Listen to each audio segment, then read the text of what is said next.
pledge allegiance to the flag of the United States, to the republic which stands, one nation, under God, indivisible, with liberty and justice for all.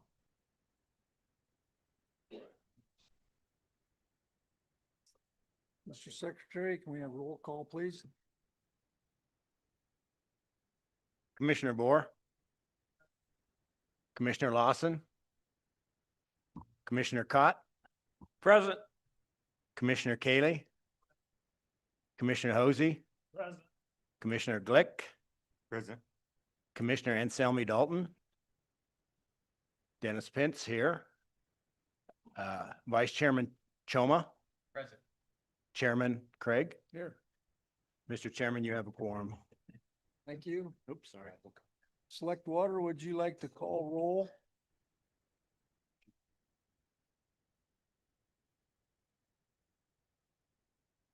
Thank you. I would. Senator Guru? Here. Oh, is Elle also doing it? Are you doing it? Good. Senator Crum. Senator Driscoll. Excused. Senator Grew. Here. Senator Jones. Excused. Senator Larson. Here. Representative Banks. Excused. Representative Chestick. Here. Representative Larson. Here. Representative Lawley. Here. And Representative Strzok. She will be here shortly, but is not currently here.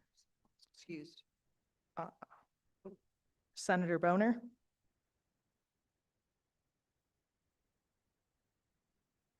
And Representative Eklund. Madam Chairman, we do not have a quorum.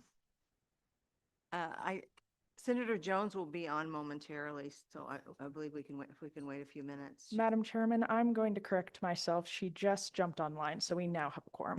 Thank you. And Madam Chair. Yes. Yeah, Senator Guru here. I know Senator Driscoll is just a few minutes out. And before we start, I would like to personally apologize to everyone on the committee. It's a long story, but my suit coat is and tie is in another room, and right now it's locked. And so as soon as I get it, I promise I'll wear it, but I beg the committee's indulgence. Thank you. Thank you. I think we have a quorum, and we'll have a couple more joining us shortly too. Thank you. Has everyone had opportunity to review the minutes of the September 25th meeting? So any additions or corrections to the minutes? Hearing none, then a motion to approve. So moved. And a Second. Motion made by Commissioner Hosey, second by Commissioner Anselmi Dalton. All in favor? Aye. Opposed? Motion passes. Director Mead. Thank you, Mr. Chairman. First item is planning closeout memos. I'd ask Lonnie Olson to come up for the first one. We've got 6 of these. So today I'm going to be referring to sometimes the e-notebook and sometimes the recommendations notebook. So for now, we're going to be in the e-notebook. And this first project closeout's on page 19 of the e-notebook. Chair through you, Lonnie Olson with the Water Development Office. I'm a planner within our planning, or project manager within our planning division. So before you have the closeout memo for the Alpine Water Master Plan. The appropriation for this master plan was $153,000. The contract was for $152,000 or $152,030. We had a contract savings of $49.25. And this study looked at, it was a general water master plan, so it looked at the overall water system, operations. Some of the highlights of this is that it evaluated the mega well or which is now known as Alpine Alpine well number 4, which will be coming up later. We evaluated that to see how productive it was. And then another highlight was that we used some of our discretionary tasks to evaluate the Snake River Bridge crossing, as that's the only north-south connection within Alpine. So it's a pretty critical connection. Out of this study, there was 11 proposed improvements. Just in this sake of time, I'm only going to highlight one, and that's going to be the connection to the Megawell water system. This will be heard later on today, and this is going to be connecting one of the two water system, or combining the two water systems that Alpine currently operates to one. And that will also give them a supply of water on the north side of the river, as their current 3 operating wells are south of the river. So it's a source on the north side. We had a public report presentation July 16th, 2025 at the Alpine Town Hall. And the office recommends acceptance of the final report submittals and closing the consultant services contract. Staff has provided a proposed motion for the commission that can be found on page 3 of the closeout memo and stands for questions. Are there any questions? Mr. Chair. Commissioner? I move the acceptance of the Alpine Water Master Plan Level 1 study project report is being completed, and further the WWDC makes the following findings relative to this project.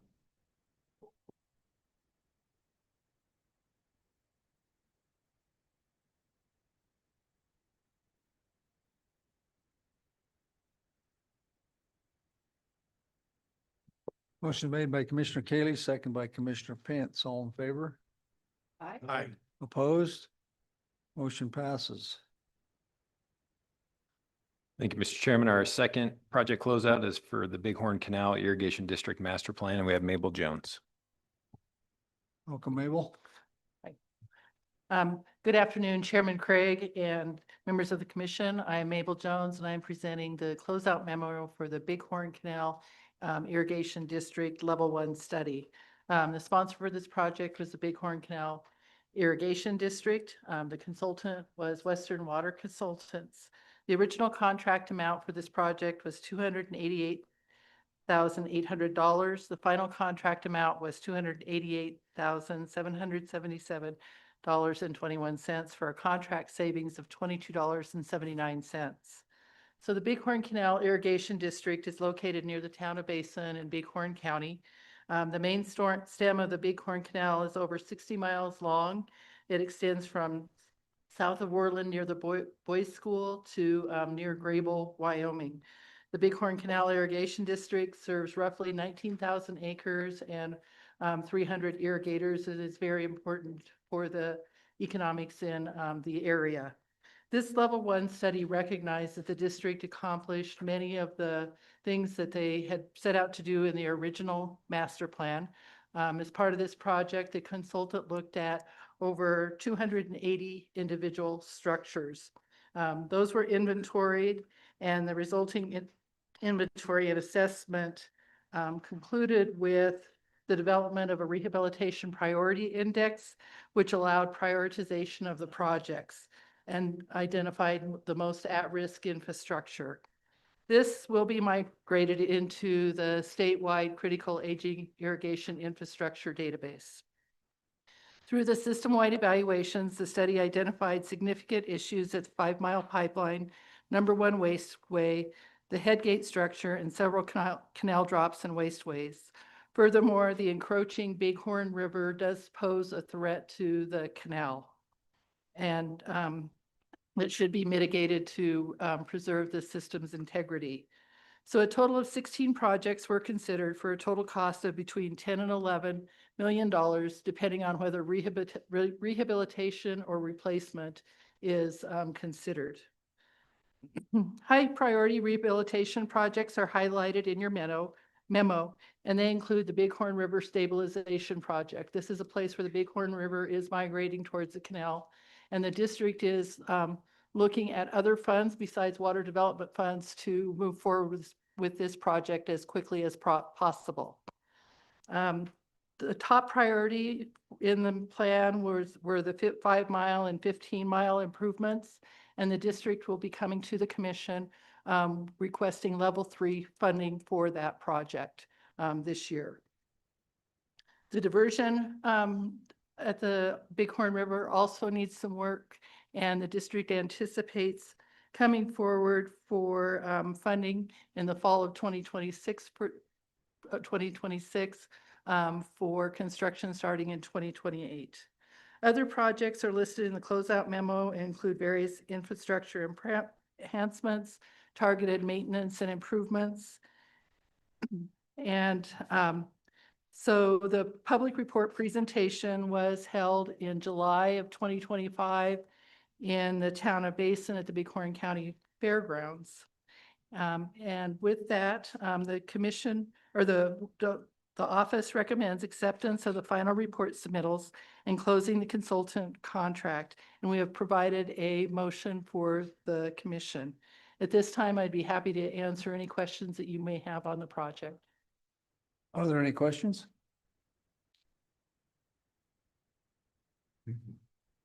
Hearing none, do we have a motion? Commissioner Glick? Move acceptance of the Bighorn Canal Irrigation District Master Plan Level 1 project report as being complete, and further, the Wyoming Water Development Commission makes the following findings relative to this project. The commission recommends proceeding to the next level of project development upon the submittal of an appropriate funding application by the sponsor. We have a second. Second. Motion made by Commissioner Glick, second by Commissioner Choma. Any discussion? Hearing none, all in favor? Aye. Opposed? Motion passes. Thank you, Mabel. Thank you, Mr. Chairman. The next closeout memo is the Elk Canal Master Plan. This is on page 25 of the e-notebook. And we'll have Lonnie come back up here.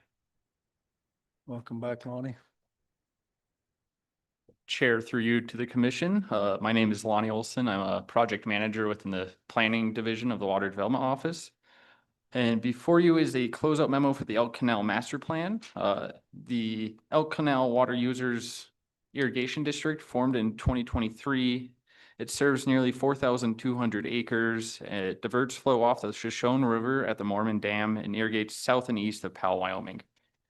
The appropriation for this project was $100,000. The consultant was JB Engineers. And our final contract savings was $7,464.66. One interesting thing about this project is the Elk Canal Water Users Irrigation District shares the upper 12 miles of this canal with the Lovell Irrigation District. That is split with Lovell Irrigation District having 8/11ths and Elk Water Users Irrigation District having 3/11ths. So that's how they split the maintenance and shares of expenses on this. And then after that 12 miles, that's where Elk Water Users Irrigation District's interest stops, and the rest of that canal becomes only in the interest of Lovell Irrigation District. So this study was a general water master plan. It evaluated the Elk Canal Irrigation District. Some things that it did was look at funding sources and revenues. We created a GIS that has been integrated within our statewide critical aging irrigation. And then so some of the major findings of this is that Elk Water Users Irrigation District has aging infrastructure. There was a rehabilitation plan made for them. Within that, there is about 5 major projects that the entity is going to have to look at within these next few years. One of them is converting a lateral from open ditch to pipe, and that is phased in. We phased that into 3 stages because that's about an $8.5 million project. They are seeking to come before you all in the coming years for that, but the next thing that I'll note is that the Roan Wash Spill project, those 2 are the 2 highest priority projects. They're off by 1 point with each other, and the Roan Wash Spill project will be heard by y'all tomorrow as a potential funding project. And then another thing within the study is, once it started, there was a cut bank scenario. The Shoshone River, about a half a mile down from where the Mormon Dam is, was starting to cut into where their canal is. So that we had to look at some bank stabilization on that. And the irrigation district is working just on their own during these off seasons to kind of help stabilize the bank, to save them some more time to address that issue in a more full sense. The total project cost of all these was about $10.5 million. We had a public presentation July 14th, and that was just south of Powell at the district manager's residence. Staff does recommend acceptance of the final report submittals and closing the consultant services contract, and we have a proposed motion that can be found on page 2 of the closeout memo, and I stand for questions. Are there any questions? Hearing none, we have a motion. Chairman, Commissioner Selmy Golden. Mr. Chairman, I move acceptance of the Elk Canal Master Plan Level 1 Study Project Report as being complete. And further, the Wyoming Water Development Commission makes the following findings relative to this project. That the commission recommend proceeding to the next level of project development upon the submittal of an appropriate funding application by the sponsor. We have a second. Motion made by Commissioner Selmy Dalton, second by Commissioner Lawson. Any discussion? All in favor? Aye. Opposed? Motion passes. Thank you, Mr. Chairman. We've got George Moser up next to talk about the Grable Water System Improvements Level 2 study on page 27. Welcome, George. Thank you, Mr. Chair. For the Commission's consideration today is a closeout memo for the Grable Water Systems Improvements Project. This was funded by the 2024 Legislature with an appropriation of $160,000. Ultimately, we ended up with a contract of $159,860 with Dowell as the consultant. And after final invoicing, the contract savings amount is $59.22. The project really was to evaluate the transmission and storage components for the east side of Grable. Of course, Grable receives water from 3 wells that are located east of town off toward Shell. Those wells supply water by a roughly 17 mile asbestos cement pipeline. And then the water is ultimately stored in a storage tank on the east side of town, a 1 million gallon storage tank. Grable also has the ability to provide water to the Bighorn Regional system, as well as receive water from Bighorn Regional, depending kind of on how demand might change or the balance of demand might exist between those systems. The asbestos cement pipeline dates back to the 1970s, 1973. And the storage tank dates to 1966, so we're talking about pretty old infrastructure here. They have experienced several leaks along the transmission line and are also facing a situation where their recent tank inspections indicate that they should be looking at replacing this tank. So the study evaluated what their best options are for replacing that tank and also replacing the transmission line. Generally speaking, we developed a little bit of a population growth scenario. We analyzed not only some of the northern Bighorn Regional connections, but also those connections in Grable and some of the systems just outside of Grable that receive water from Grable. The analysis of that ultimately led to a conclusion that the storage tank itself is the right size. Although it needs to be replaced, we're talking about a replacement of a very similar size structure. But they did recommend that the asbestos cement pipeline should be increased in size. So currently there's a 14-inch AC pipeline that carries the water along the majority of the alignment. And the study did recommend increasing that to be a 16-inch PVC pipeline. The study wanted to look at, just because of the scale of this, a couple of different scenarios and also phasing to be able to replace this infrastructure. Ultimately, the study recommended building it into 3 phases. So phase 1 would be replacing the storage tank itself and also the segment of the transmission pipeline that's just east of the storage tank. And that would be kind of the first phase of that. It's a natural conclusion because most of the pipeline breaks that they've had on the AC pipe have occurred in that stretch that's just a couple of miles east of the storage tank itself. From there, phases 2 and phase 3 would involve subsequent phases kind of marching eastward along that transmission alignment. We did evaluate 2 scenarios for replacing the transmission line. One was to utilize the existing transmission corridor, and the other was to basically move that transmission corridor to be more parallel with the highway. And one of the strategies with moving it would be that for the operations and maintenance folks, it's a lot easier to drive along the highway and see if you have any problems or access anything. Ultimately, it ended up being that would cost more than $1 million more to relocate the transmission corridor. So the recommendation from the study is to keep the existing corridor, offset a little bit, and simply install a new transmission line. The study also looked at what the ratepayer impacts would be associated with those upgrades and enhancements. And to their credit, Grable proactively increased rates during the course of the study. Those rates now basically reflect what it would be in order to build this project and make it move forward. So from the perspective of what do they need to raise their rates like in the next year or two, functionally, they're in good shape. They've made those rate adjustments, and so they're ready to proceed with the project. Grable is also on the 2026 draft IUP for phase 1 of this project for about $4 million, and they are projected to receive 67% principal forgiveness on that. Because this is a level 2, we did hold a hearing. At the hearing, which was well attended, we received some comments from folks of the community of Shell. In general, the comments were really supportive. I think that the Shell folks were just interested in the commission hearing that they also receive water from the system. They want to see it maintained and improved, and they were hopeful that the commission would help out with future projects for them as well. That hearing was held August 19th, 2025 at the Grable Town Hall. And the office recommends acceptance of the final report submittals and closing the consultant services contract.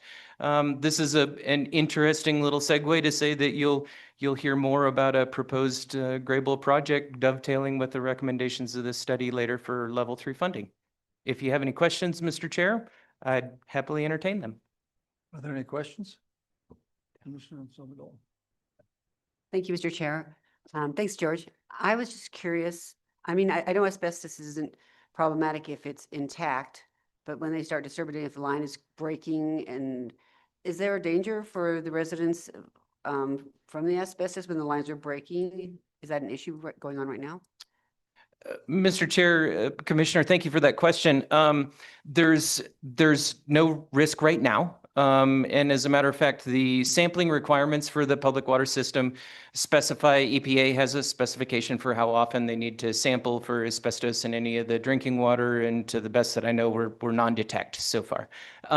Then with respect to the construction project itself, we did evaluate a couple of different options for whether that would be, a removal and haul offsite to an offsite disposal facility. Ultimately, what's recommended in this case is merely to offset and essentially in the same transmission corridor to install the new pipeline and abandon in place the old one.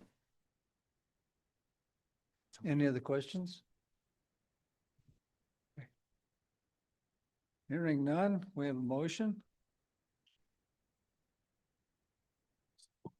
Rowan, you make the motion.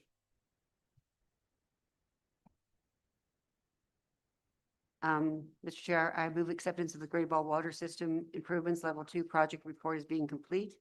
And further, the WWDC makes the following findings relative to this project.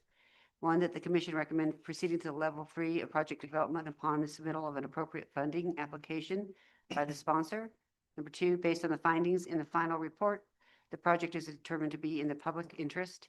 3, the project functions and services cannot realistically be provided by any person association, or corporation engaged in private enterprise. Do we have a second? Second. Motion made by Commissioner Anselmi Dalton, second by Commissioner Choma. Any discussion? Hearing none. All in favor? Opposed?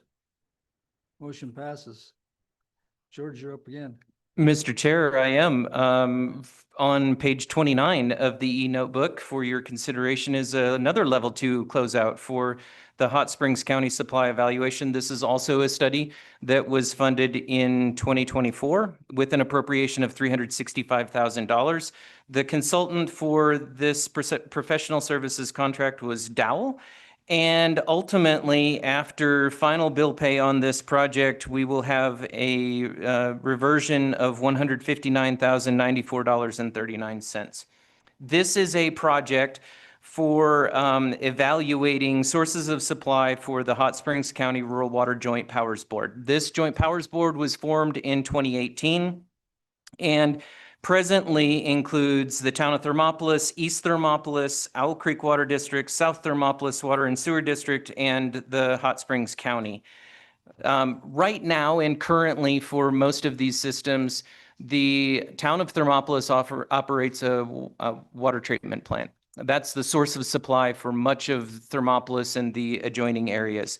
The purpose for this study was to do a couple of things. It was to evaluate that water treatment plant and see if there are ways that that could be improved, enhanced, replaced, and develop cost estimates associated with that, but also to evaluate what the options might be for groundwater supply to the area. Many of you might remember that when we ultimately considered this in 2023, there was significant debate about well locations and what a good source of supply would look like for that Hot Springs County area. And ultimately, the commission recommended that we develop an all-encompassing study to look at what all of the options might be. So we did that, and I thought I would just talk briefly about some of the big picture ideas for what we would be trying to develop there. So as a part of this study, we had a lot of public outreach. We considered extended service areas off to the north of Thermopolis. And ultimately, the study projected that we could serve on the order of 2,000 equivalent dwelling units, 1,900 EDUs.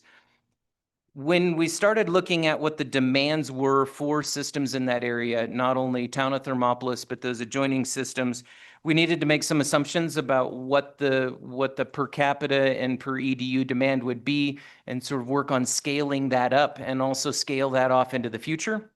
So the study ultimately found that in order to supply this system, we needed to come up with 600 gallons per minute on an average day.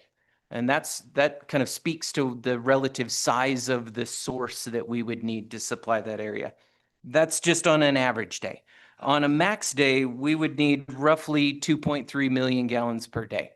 And I'm going to mix up units on this only because when we start talking about what would a treatment plant capacity look like, you start using different units. So for ease of talking about what would really be needed, that's why I've mixed up the units for you. Over 50-year projections, the average day demand and max day demand work out to be in excess of 900 gallons a minute or 3.5 million gallons per day. So based on Chapter 12 DEQ requirements, we talk about a surface water plant needing to be about 2.3 million gallons per day and 3.5 million gallons per day off into the future. If this is a system that's supplied by groundwater wells, it's going to need a minimum of 2 wells. DEQ requirements will specify that you have to be able to meet that average day demand with your single largest groundwater well out of commission. So you have to be able to meet average day demand with everything minus your big one. Any kind of transmission capacity that you build has to be able to meet your max day demand from your source to your storage, and that in areas where you're providing fire flow, you need to generally meet average day demand and also be able to supply 1,500 gallons a minute for fire flow for at least 4 hours. So What that tumbles to for this general area is that the existing finished water storage that they have, which is about 2.2 million gallons, that's sufficient to stand up a regional system. And then similarly, when we compare that with the hydraulic modeling inputs, we find that there's really not much problems with the capacity of the transmission system downstream of finished water storage. So that shifted the focus predominantly to sources. The study evaluated the existing water treatment plant. That treatment plant was built in the early 60s and needs some significant enhancements and repairs to be able to operate off into the future. The study also suggested that the current water treatment plant is really right at capacity. And in order to add additional population, add additional taps off into the future, that some sort of additional water needs to be obtained somewhere. We also looked at and consolidated information for about 15 well sites all around the area. Some of those were based off of well sites that the sponsors originally proposed to the commission in 2013, but we kind of did this exhaustive look around, try to see anything that might exist out there. Well site access is really, really challenging. And I can't overstate that. After kind of distilling all of these down, I think as it stands today, we might have access to one location. In general, landowners really didn't see a benefit, at least to them, for participating in any kind of well siting in that area. So given that the design restraints that I'd already talked about, multiple wells to supply a system in order to meet DEQ standards, wells kind of shifted off of the focus of this study. And instead, we looked at what would the water treatment plant sizing look like and what would options be for a water treatment plant. We ultimately looked at several different options, including relocating the water treatment plant, maybe rebuilding or refurbishing the one that exists, and also looked at maybe we could create a little bit of a hybrid system. The hybrid system proved to be basically doubly expensive. You're paying to operate and maintain not only a partial groundwater source, but a surface water treatment plant. And just because of easement and access constraints, and because the consultant was particularly concerned that that this aging water treatment plant really needs to be replaced fairly soon, the recommendation from the study is to utilize the existing treatment plant location and build a brand new water treatment plant. Of course, some of the components of a new water treatment plant would be water development eligible, namely a new diversion source and pumps and transmission that would get water from the river and into the water treatment plant. So that, I guess, kind of folds into the recommendations for the study and the office recommendations. As a footnote here, I would say that this was particularly difficult because the O&M costs for surface water treatment tend to drive what end up being the user fees and the base rate for the users in the area. When the study looked at what is it going to cost users as a base rate, the groundwater supplied option pretty much penciled out to be cheaper for multiple scenarios. We just are unable to secure access for groundwater well locations. So off the top of my head, what I'm penciling down here is base rates for groundwater supplied stuff start to look like $29, $31 in that neighborhood of $30. And then when you talk about building a new water treatment plant, base rates need to be about $45. So that made the recommendation, I think, particularly difficult, but ultimately tumbling to, if we don't have access, that tends to drive where the project should go in the future. So based on all of the factors that we looked at, the office does not recommend with continuing on test well drilling. That's something that you heard already at the May meeting this year. And we do recommend, though, that some components of the water treatment plant are eligible components of the water development program. So we would recommend closing the consultant services contract and evaluating further upon the submittal of an appropriate funding application by the sponsor. On page 3 of that memo is a proposed motion for the commission's consideration. If you would like any other information about just how much all of the costs are for multiple scenarios or any of those other details, I would happily share them. Anyone have any questions for George? Hearing none, can we have a motion? I'll make. Commissioner Cott.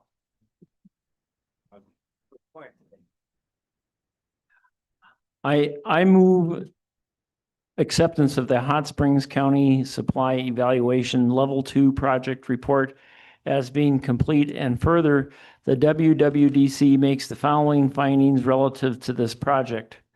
1, that the commission recommend proceeding to level 3 of the project development upon submittal of an appropriate funding application by the sponsor. 2, based on the findings in the final report, the project is determined to be in the public interest. 3, the project functions and services cannot realistically be provided by any person, association, corporation engaged in private enterprise. We have a second. Motion made Commissioner Cott, second by Commissioner Glick. Any discussion? All in favor? Aye. Opposed? Motion passes.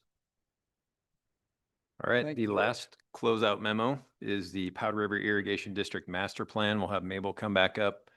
We're on page 32, and for Senator Driscoll's benefit, we've got the e-notebook, and we've also got a recommendations notebook electronically. So right now we're working in the e-notebook, and we're on page 32. Okay, thanks. Welcome back, Mabel. Okay. Thank you, Chairman Craig and members of the commission. I am Mabel Jones, and I will be presenting the closeout memo for the Powder River Irrigation District Level 1 study. The sponsor was the Powder River Irrigation District. The consultant was Western Water Consultants. The original contract amount was $176,000. Final contract amount, $170,930.53, with a reversion of $5,069.47. The Powder River Irrigation District is located east of the town of KC. The district provides irrigation water for 29 landowners who are irrigating approximately 5,000 acres of grass, hay, alfalfa, small grains, and pasture. The canal originates at the middle fork of the Powder River and extends for approximately 15 miles until it pours into 4 Mile Creek near the town of Sussex. The Level 1 study examined the condition of irrigation conveyances, siphons, turnouts, and other structures. Key findings from the infrastructure assessment are listed in your closeout memo. In terms of recommendations, 21 structures were identified as high priority for replacement over the next 20 years. Conceptual designs and cost estimates were prepared for the prioritized structures at a cost of a little over $6 million. These structures were grouped into 4 projects, including the 15-mile siphon and wasteway project. This siphon is of critical concern. The steel pipe in it has deteriorated in areas to 1/16 of an inch, and there's real concerns about this structure failing. The total project cost for this is a little over $2 million, and a level 3 application has been submitted for this project, and you'll be hearing more about that tomorrow. Other priority projects include replacement of 3 supply lateral check structures, replacement of 13 primary check structures, and then actions to address seepage, including additional study to identify the most important areas to target that seepage mitigation.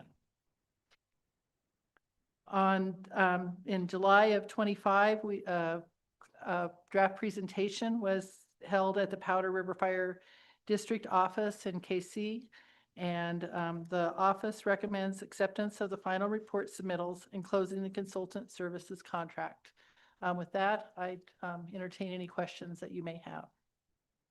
Anyone have any questions? Hearing none, we have a motion. Mr. Chairman, Commissioner Hosey.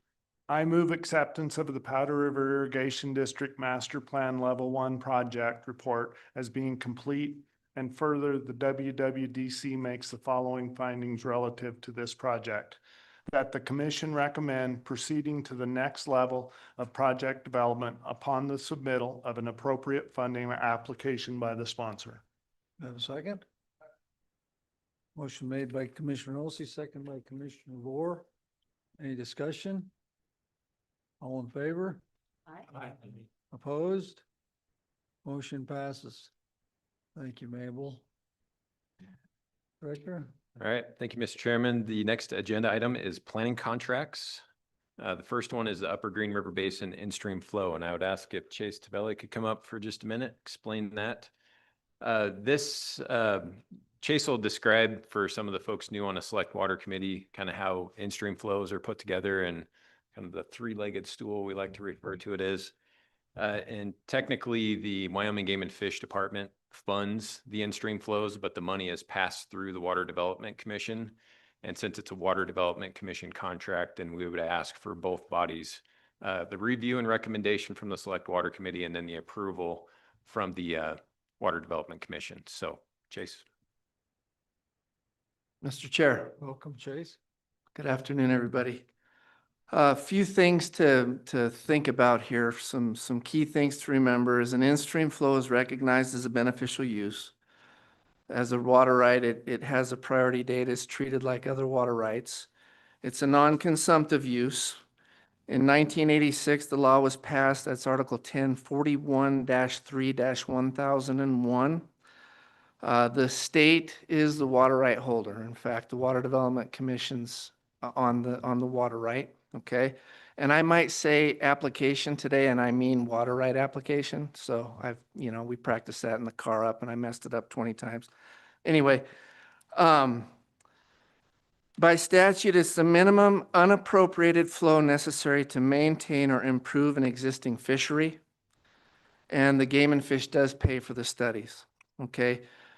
Director Mead referenced the three-legged stools. There are three coordinating agencies, the Game and Fish, the Water Development Office, and the State Engineer's Office. And then what takes place is the Game and Fish will identify segments.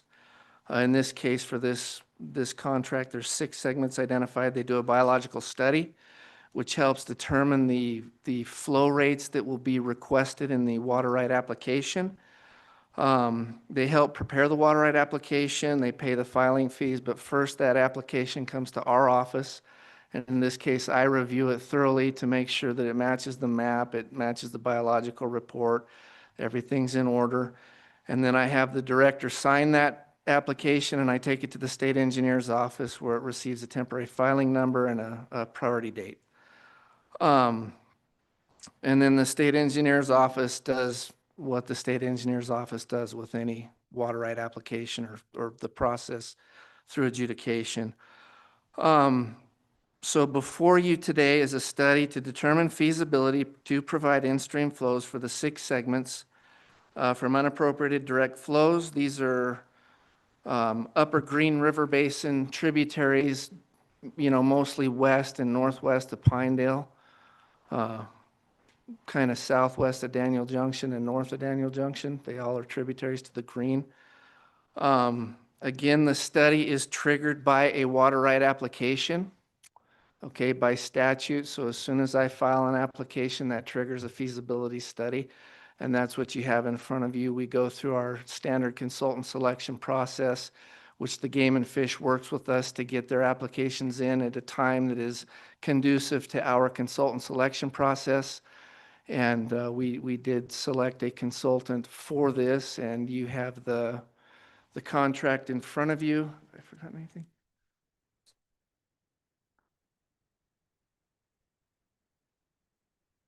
And I could tell you what the segments are. I could tell you lengths, things like that, if you're interested, or any other questions that you might have. I'll try to answer those. Thank you, Mr. Chair. Any questions for Chase? Commissioner Cobb. Mr. Chairman, it would be interesting to hear what the segments are. Mr. Chair. Okay. That would be North Horse Creek, which is a tributary of Horse Creek, which is a tributary of the Green. That is a 16.44 mile segment length. Mackey Creek, which is a tributary of North Cottonwood Creek, which is a tributary to Cottonwood Creek, and that's 3.55 miles. Then there's South Beaver Creek, which is a tributary to Beaver Creek, which is a tributary to Green River, and that stream length is 5.98 miles. South Horse Creek, again, tributary to Horse Creek, and then to the Green, that's 12.77 miles. Rock Creek, which is a tributary to the Green River directly, that's 6.39 miles. And Klondike Creek, which is a direct tributary to the Green River, and that stream length is, segment length, I should say, not stream length, but segment length is 2.75 miles.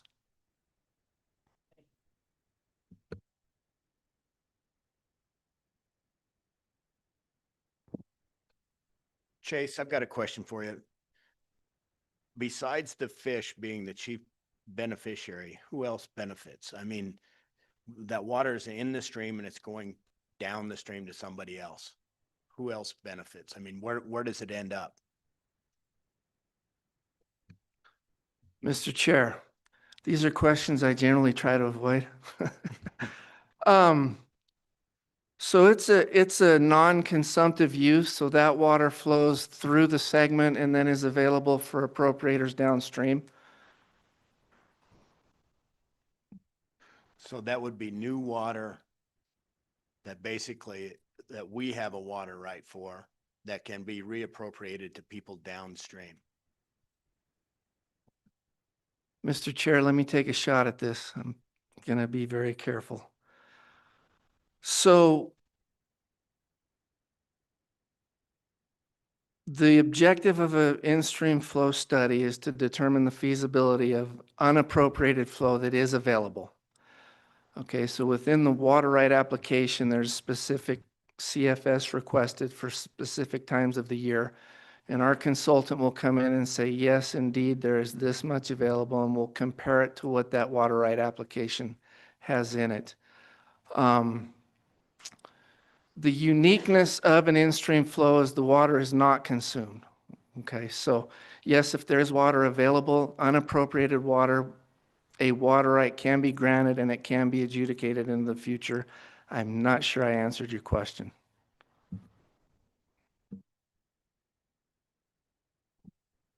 Any other questions for Chase? Director, the select water has to take some action, is that correct? Yep, Mr. Chairman, Madam Chair, we'd be asking for the Select Water Committee's review and recommendation of this contract. Do I have a motion for a review and recommendation on this Upper Green River stream flow, in-stream flow study? Yes. Recommend, you're reviewing and recommending. I move that the Select Water Committee recommend approval of this. Second. All right, any discussion? All in favor, say aye. Aye. Aye. Any opposed? Motion carries. And now it's our turn. We have a motion. Commissioner Cott, Well, second. motion made by Commissioner Cott, seconded by Commissioner Ron Cayley. Commissioner Cayley. Any discussion? I've got discussion.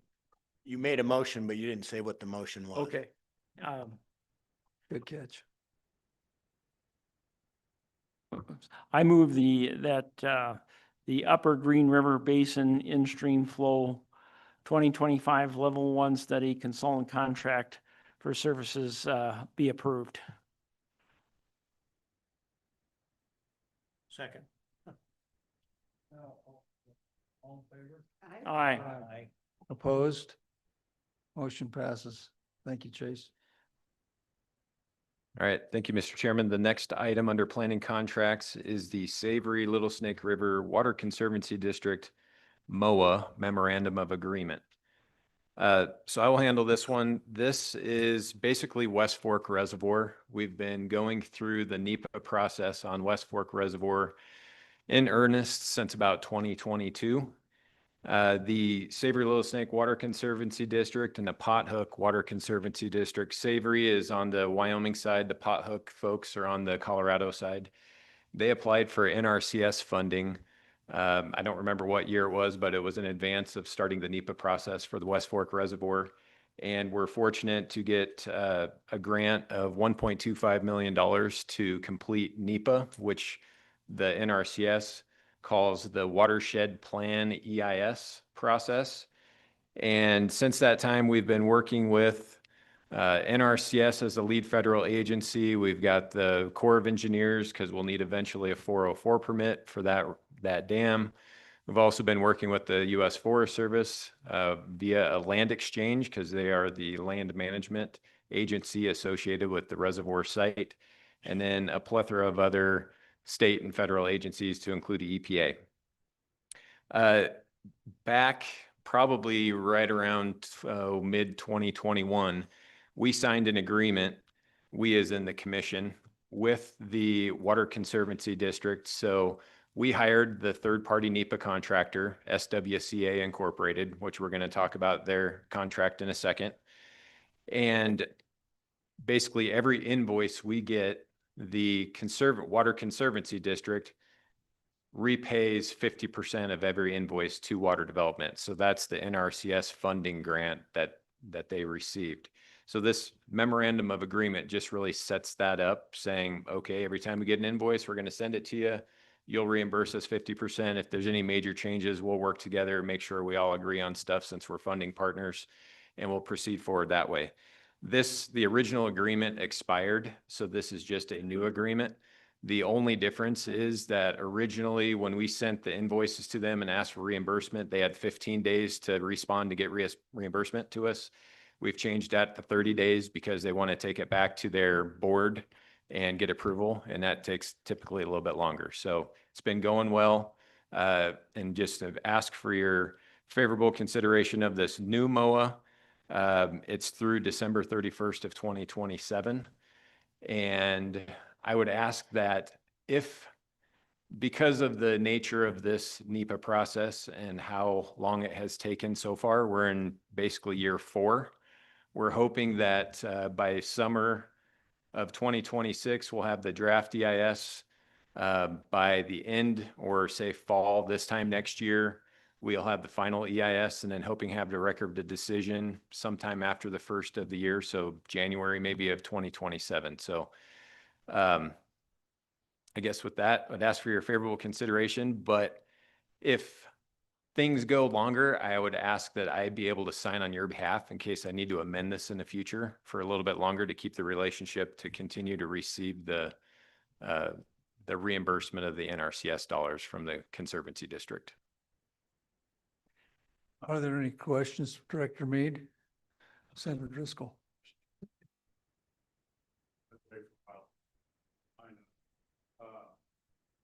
So the 50% that goes into the Conservancy, where's it coming from? And are they actually making money off of this on administration? Are they hiring I know they've got their own engineer. Are they actually funding part of their Conservancy out of this on a cost plus, or is it just all a pass through?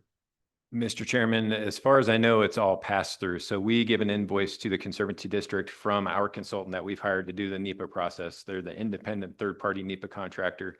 Technically, they're taking their orders from the NRCS because the NRCS is the lead federal agency. So we provide the invoices. The district, and I believe provides that invoice to the NRCS. The NRCS reimburses the district. The district then passes that money back to us. Thank you. Follow up. So there's no pass through, and they're not paying their engineer out of this. Mr. Chairman, I'm not aware of that. Okay, thank you.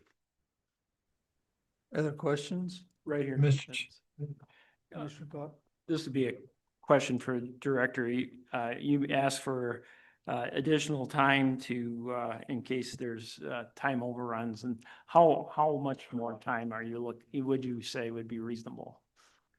Mr. Chairman, it's hard to tell. The back and forth, it's been kind of a long process, really, because we've got 3 NEPA processes in one: NRCS, Corps of Engineers, and the Forest Service Land Exchange. and trying to, you know, they're all used to doing things the way they do things. And when you try to coordinate and come up with one document that's going to address everybody's needs, it causes a wrench or throws a wrench in things sometimes, and it's taken time to get through that. So right now, the government shutdown doesn't help because nothing's happening. But, you know, maybe it would need to go into or through 2028. I don't know for sure at this point, but we're hoping to have it done early in 27. So a couple year extension, it would be, I mean, would seem in line or, well, I mean, Well, right. 10 years would be too much, but. Yeah, Mr. Chairman, that'd be too much. Right now, we're asking for through December 31st of 2027, which technically should be a year more than we need, or 9 months, let's say. So again, if we get into that situation where we need to amend it, I would just ask that I'd be able to amend it and really sign this one on behalf of the commission. Because there's really no expenditure of state dollars, but we are getting reimbursed. So it's in everybody's best interest to keep it relevant so we continue to get reimbursed from the NRCS. Other questions? Mr. Chairman. Mr. Chairman? Keep going backwards because I'm lost. Initial project dollars on this and where we're at today, what have our costs done? Are we escalating like we are on a lot of our others, or is this staying there? Because this project was pretty shaky on the cost per acre foot. Where are we getting and where are we going? Yeah, Mr. Chairman, Senator Driscoll, like everything in COVID and all that stuff, costs have gone up. Inflation affects this project just like every other project. They have done some reanalysis of costs associated then with benefit cost ratios that the NRCS has to meet. And I think we're approaching $150 million for this project. It's a 10,000 acre foot reservoir. Roughly 6,500 acre feet would be for late season supplemental irrigation. Then there's a 2,000 acre foot minimum conservation pool for recreation, fishing, and a 1,500 acre foot pool that would be for habitat flows throughout the winter for fisheries and things like that. Follow up. So we're $150 million on 10,000 acre feet. It's just going to be the highest pressure reservoir we've ever built on an acre foot basis. Mr. Chairman, it's hard to tell, Senator Driscoll. It's definitely one of the more expensive ones, but we have others that I haven't done the math recently on acre foot and what the latest cost estimates are, but yeah, they're all a little different depending on the site conditions. This would be a roller compacted concrete dam with the site conditions, just because there's not a lot of material there for an earthen dam. And just, it's pretty remote site, so. Well, just it appears to me we're getting close to the point of no return on this one. It really is, when you start looking where you can build elsewhere, and this is supplemental supply, not primary. Is there any way that any part of this economically ever makes any sense on irrigation water, ever? Mr. Chairman, when we looked at it originally in a level 2 feasibility study, it did pencil out benefit cost ratio with the NRCS being the lead and having their funding involved. They've actually looked at the economics more stringently than we would. They don't consider the indirect benefits associated with, you know, if you grow an extra ton of alfalfa, what that does to kind of the trickle down economics like we do. And they've come up with basically a 1.0, just a hair above 1.0 benefit to cost ratio the NRCS has. So it pencils out that way. The other thing I would mention is if everything continues to go well with the NRCS, there's potential to get up to 75% grant through the Watershed Flood Protection and Operations Program. Whether or not they can afford 75% of 150 million, that's, you know, yet to be seen, possibly phasing it through their program. But it's set up right now to at least get some federal funding put towards the eventual construction of the project, and not just state dollars. One last, what's our delivered cost per acre foot, say out of Goshen Irrigation or Shoshone? I mean, roughly, give me a range. Mr. Chairman, I wouldn't even probably be able to guess a number that would be relevant. I'm not sure. Would it be logical to expect that this is going to cost about 1,000 times as much per acre foot delivered. Is that kind Mr. of Chairman, I don't have a about- good response. I guess I'd have to crunch some numbers and figure that out. I'd like to see those. I'm really getting to the point, it appears to me that it's hard to swallow the efficacy of a project like this when you get a cost. I'm an irrigator and I look what we do and my water's free. I'm looking over at Todd Hosey over there. It's my cousin. And you know, with free water, it's hard to make it work in our country. And you start talking 150 million for a reservoir that's about the share of what our district has in Keyhole Reservoir that we paid $100,000 for, $200,000 for. I'm not sure. I'd rather see us spend 100 million and buy Keyhole for the state. When you start looking at numbers, it's really getting difficult, and it was to start with.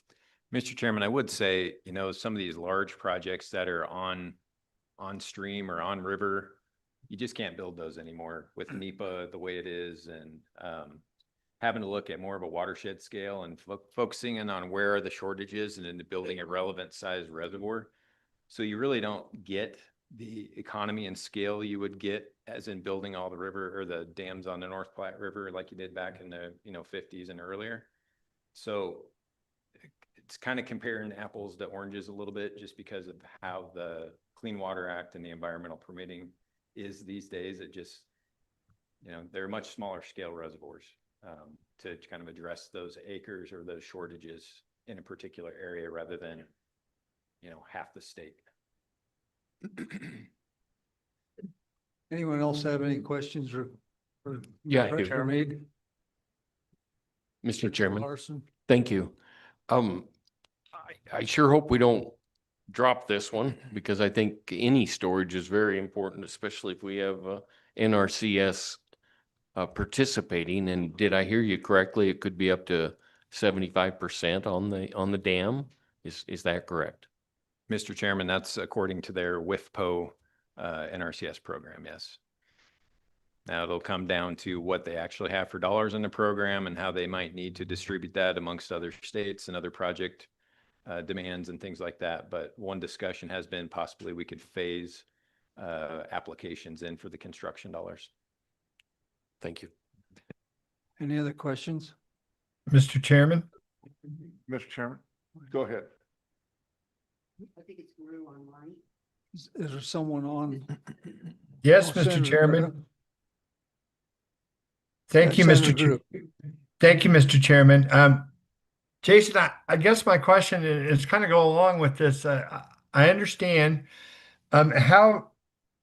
what's the feeling you're getting from these folks about, their ability, right now they're paying, we're sending them bills, they're sending us money. That's great. Everything's going fine. But we're going to get to a point where we're going to have to open the bag. And so when that happens, I guess that's just my question right now.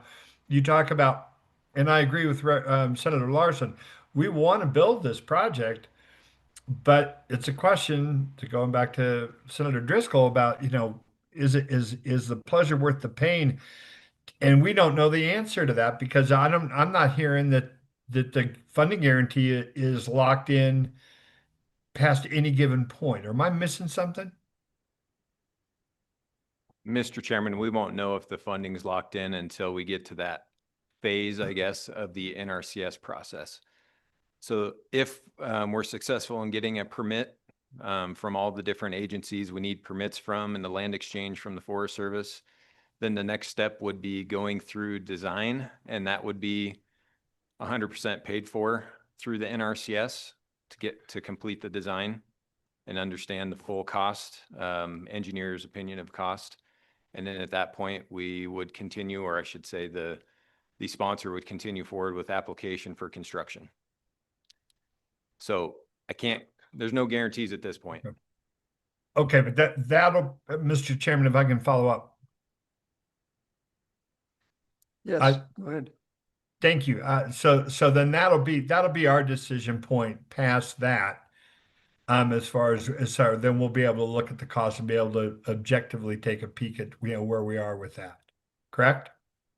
Mr. Chairman, Senator Greer, I believe so. There's going to be some state costs to get through NEPA, which we're going to be talking about here in a second with just the consultants we have on board to finish up the NEPA.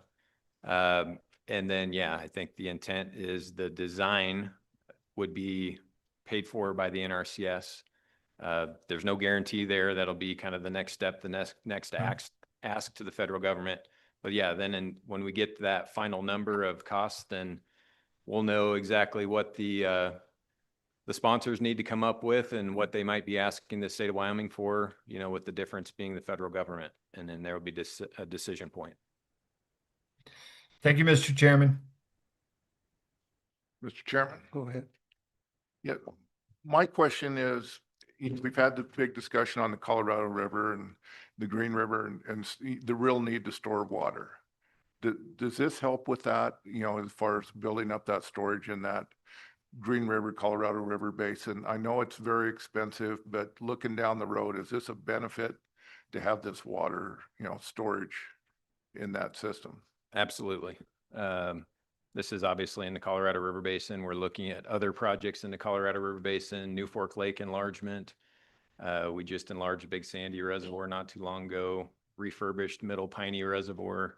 I might be missing one in there, but anytime we can build storage, actually get permits to build storage, if they're economically feasible, which is where the benefit cost ratio comes in, where you're looking at the life of the project or how long is that project going to last and how many tons of whatever you're growing are you going to get every year. And, you know, like I said, the trickle down economics and everything else, if that all pencils out, and the state of Wyoming has the funding and the sponsors have the funding to complete the project, then I'm a big believer in storage anyway and think it's worth it.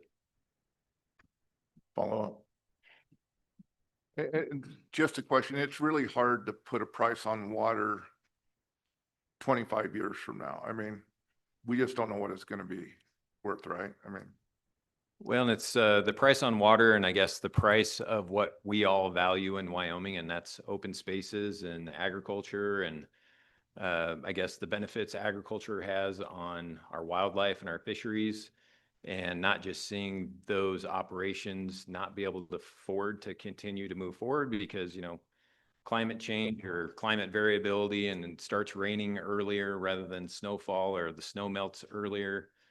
Or, you know, if it's still cold, too cold to start, you know, getting your crop going, then it's going to be pretty difficult for folks to do that. So if we can store that, that's going to be good. They won't have to sell their properties to potentially out-of-staters that are going to have a little bit different management idea. So I think it has a lot of benefits in addition to not just, you know, the ag, but our communities, because most of our small communities are propped up from the surrounding agriculture. So. thank you. Senator Larson? Thank you, Mr. Chairman. Is it correct that Colorado at one point was involved with this and we had some funding with them or proposal maybe? Mr. Chairman, there's been discussions with Colorado over the years. As I mentioned, the Pothook Water Conservancy District, which is the Colorado side of the Little Snake River as it goes back and forth on the Colorado-Wyoming border, they're co-applicants for the NRCS money. Senator Driscoll? Mr. Chairman, one last, has the users signed off on responsibility for their part of it? As I go through the numbers, it just appears to me if I was sitting as a rancher, if we're going to go through the end and we're going to be into this thing, a huge amount of federal money, a huge amount of state money, and then you're going to have a bunch of users say, we can't afford it, we want you to go ahead and cost share it 99.997%. Are we getting down that path on this? Because it appears to me that when you look at ag values, and I just keep going back to that, it may have other benefits that are there without a doubt. And don't get me wrong, I support signing the agreement today. I'm trying to figure out where we're at, but at some point we've got to make a decision if we're going to subsidize ag water to an incredible degree. Who owns the water, who controls it, and where it goes. And I think we got to face that is, I'd love for someone else to pay for all my water and build me new reservoirs. But, you know, if we go down on this at 5,000 an acre foot, you split it by quarters and then you do your half, you're still at $1,000 an acre foot on the thing. The interest doesn't even pay the costs. And, you know, I guess I want to see the benefit cost relationship study on this, but I'm having a hard time getting the math to pull together from my end of it, from an ag standpoint. Sure.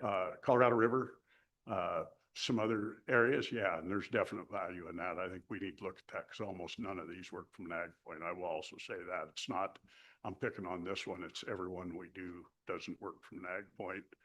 And it appears to me 95 to 97% seems to be the number from when I was on before that kind of gets where it works at, as the state pays 97% and the irrigators pay 3%. So thoughts? Mr. Chairman, Senator Driscoll, you're exactly right. It's heavily subsidized water. It gets back to all the things I've said. When we did the feasibility study, I don't remember the exact dollar amount, but I want to say it was like a 90% grant, 10% irrigators would come up with the rest. Of course, with the dollar amount changing on, you know, the construction estimates now, I'm assuming that would be less. What we've done on other projects is we kind of back into a number. We'll do some survey work with the membership of the district or whatever that we're working with to understand what's everybody's willingness and ability to pay. And then, you know, come up with $1 per acre foot amount and then back ourselves into a loan amount there. Being that we haven't had an updated cost estimate, we will have that in a draft EIS through this NEPA process. Then I would say probably if we get a permit in hand, it would be time to go back to the district and work through and okay, what's this going to look like?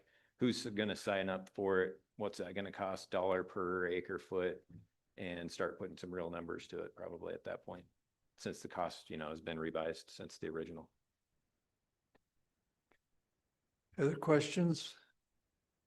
So Director, make sure I'm clear on this. You're asking for motion to continue the MOA, but also asking for some signature authority. Is that correct?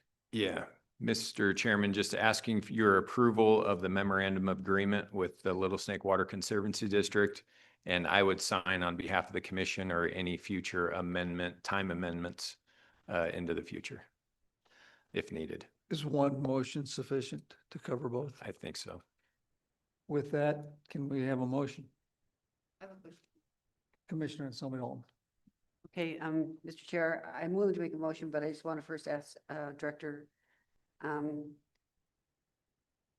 so there's no, I mean, I know it's for $2.5 million is the cost maximum of the contract. And basically what we're doing is an extension of time to December 31st, 2027 with an additional, I mean, I agree with Commissioner Cott that I don't think we should just go unlimited like forever, but if we said, you know, another year to 12/31/28 for your signature authority, I'm just asking this. Yeah, Mr. Chairman, Commissioner Lisa or Anselmi Dalton, if you'd like to change the MOA to December 31st of 2028, just to avoid having to amend it, I would hope that would be enough time, but I'm never going to say never with this project and all the federal agencies involved. So, Mr. Chairman, I think that's a good idea. What the director just said, extend the contract as a whole till 2028. I mean, just to give enough time, but not, you know, forever. I mean, we've seen projects seemingly take forever. So, I mean, that's, you know, having a reasonable check-in point is a good idea. So Commissioner Cott, Commissioner Anselmi-Dalton, with those thoughts, are you then thinking to not give a signature authority to the director for other changes? That would, I think that would be taken care of by extending the contract to 2028. Does that agree with Mr. Chairman, that's fine. Whatever you guys like to do, that satisfies what I'm trying to accomplish. If you want to just swap out December 31st, 2027 or December 31st of 2028 on the end of this MOA. And then if it needs to extend past that, we'll bring it back to the body, which I'm hoping it won't. Commissioner Anselmi-Dalton, are you ready to make a motion? Commissioner Cott, or Commissioner Kaylee, I think might have a question. Don't we need to send this over to select water first? Mr. Chairman, this is really just a reimbursement of funding. So we're not expending dollars, state dollars through this, we're getting reimbursed. So I don't really feel like it feels under that $5,000 contract where we're expending money. Okay. Lisa? Sorry. Okay, Mr. Chairman, I would move approval of the memorandum of agreement between Wyoming Water Development Commission and Savory Little Snake River Water Conservancy District, with the caveat that we change the end date to December 31st, 2028. Have a second? Motion made by Commissioner Anselmi Dalton, second by Commissioner Kaylee. Any other discussion? All in favor? Aye. Opposed? Thank you, Director. Mr. Now- Chairman, if I could, from our earlier conversation about moving a couple of an agenda items. So the next agenda item is planning project amendments. And since we've had a lot of conversation on West Fork Reservoir already, could we jump to the second bullet first? Basically the second and fourth bullets now. Then we can all keep the West Fork conversation together because these are amendments for the West Fork project. And then we'll go back to Alkali Creek and then we'll go to Middle Piney. If that's okay. I think it's agreeable. You can do it in any order you want. Okay, then we're not mixing conversations and So I'm confused. confusing so I'll people let more than you- I just let did. you put 'em in order. So where are we at? So that works. Okay, Sure. so e-notebook, page 82. All right, so on the agenda, we're on planning project amendments, and this is the Little Snake Supplemental Storage Level 2 Study Amendment number 10. Now let me get caught up here. Okay. So this study started, I want to say in 2008 with a level 2 feasibility study. And since then, we've continued forth with the same consultant that did the feasibility analysis and brought them forward into the NEPA process as what we call a NEPA liaison. So they're bringing all that historical knowledge from our previous studies into the NEPA process. They're helping fill data gaps when the federal agencies determine, hey, we don't have enough information here to answer this question. We need some more. Then we work with our consultants to try to get that information and bring it in. So hence the amendment number 10. They've been under contract for, 15 plus years now. And this would, again, like I just mentioned, this is for additional funding in Stantec's discretionary task. And it's just what I said to when we get those questions that haven't been answered yet, or to bring information in from another study or modeling or, water quality, different things like that. We've kind of got a laundry list of things on the back of this or the second page of this. We're asking for $130,000 to be added into that discretionary task and for the contract deadline to be extended to December 31st of 2027. And then we're going to have something very similar for the third-party NEPA contractor, SWCA, here in just a second. So with that, I'd ask if there's any questions. If there's not, I'd ask for your favorable approval of that amendment. Any questions? Yes, questions, Chairman. Jason, do we need to extend that to 2028 to match what the MOA is? Mr. Chairman, it probably wouldn't hurt just to keep them all synced up. Any other questions? We have a motion? And Mr. Chairman, we do need Select Water Committee's review on this one. Select Water? Thank you. Do I have a motion that we have reviewed and do recommend the Little Snake River Supplemental Storage Level 2 Study Amendment 10?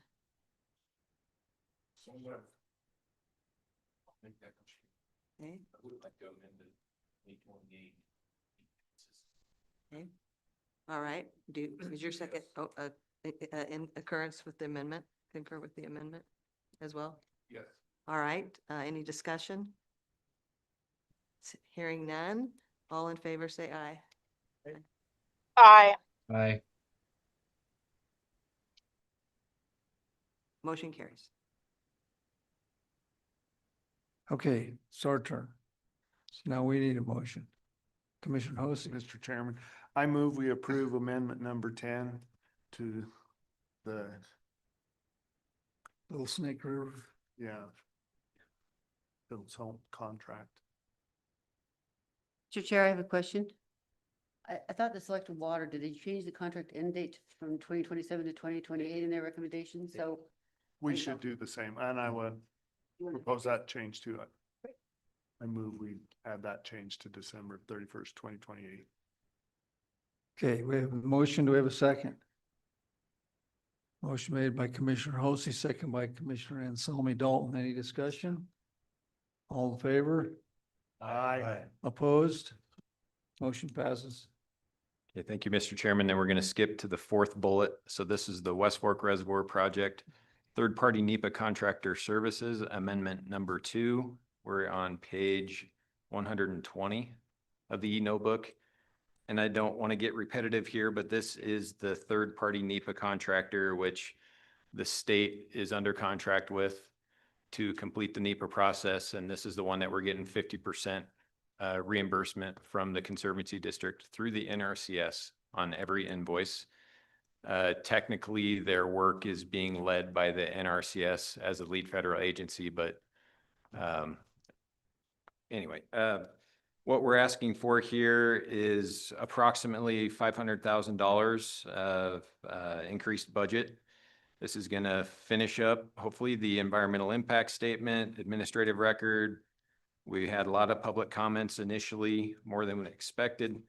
We've got some water quality work to do, because if you remember, this is below the Ferris-Haggerty copper mine, or legacy Ferris-Haggerty copper mine, and help with getting through the 401 and the 404 permitting processes. So roughly at 500,000, it's 499,000 and change. And also extending their contract. Originally, I said December 31st of 2027. And again, to be consistent, probably December 31st of 2028. And with that, I'd ask if there are any questions on that contract. Are there any questions? Go ahead. Thank you, Mr. Chairman. What is the source of funding for the $500,000? Mr. Chairman, Representative Chestick. So in 2013, there was an appropriation of, if I remember right, $6.22 million through the omnibus water bill planning. And so the state side of the funding is still living off of that money. And then, of course, the NRCS money that I've already mentioned through the feds. Any other questions? Director, does this also require select water action? Mr. Chairman, yes.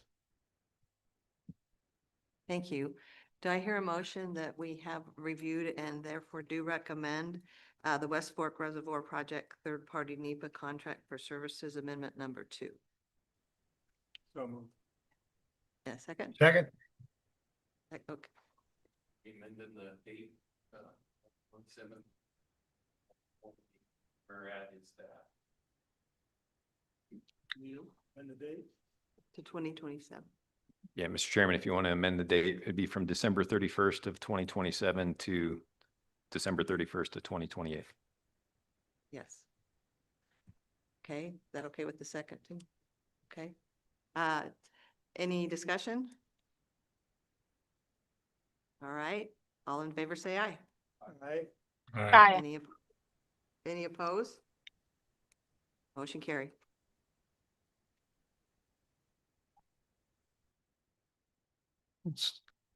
I'd like to call for a motion now on this amendment.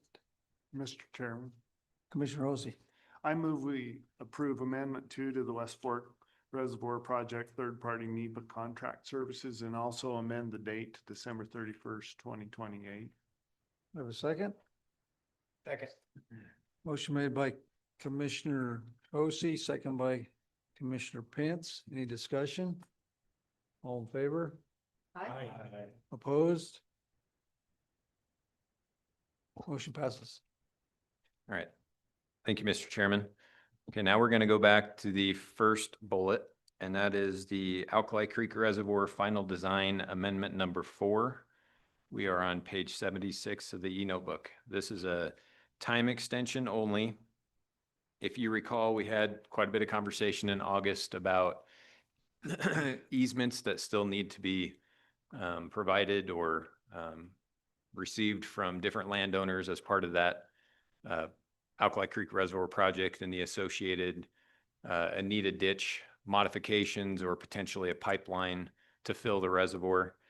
And since our August meeting, we met Bill Brewer, Deputy Director of Construction, and myself, and Tri-Hydro went out to Hyattville early in September, met with that landowner group, kind of took back that integrated watershed approach that we talked about in August, which is not just focusing on the reservoir and the Millwood Watershed Improvement District, which was created for this project, but trying to see what other kind of benefits we can have to that watershed and not just focusing on the reservoir. So it was things like ditch to pipe, that Anita ditch, putting that into a pipe, looking at more efficiency. So that would improve obviously conveyance efficiency, but application efficiencies to some of those landowners that would be impacted by that project, but not necessarily benefit from the reservoir.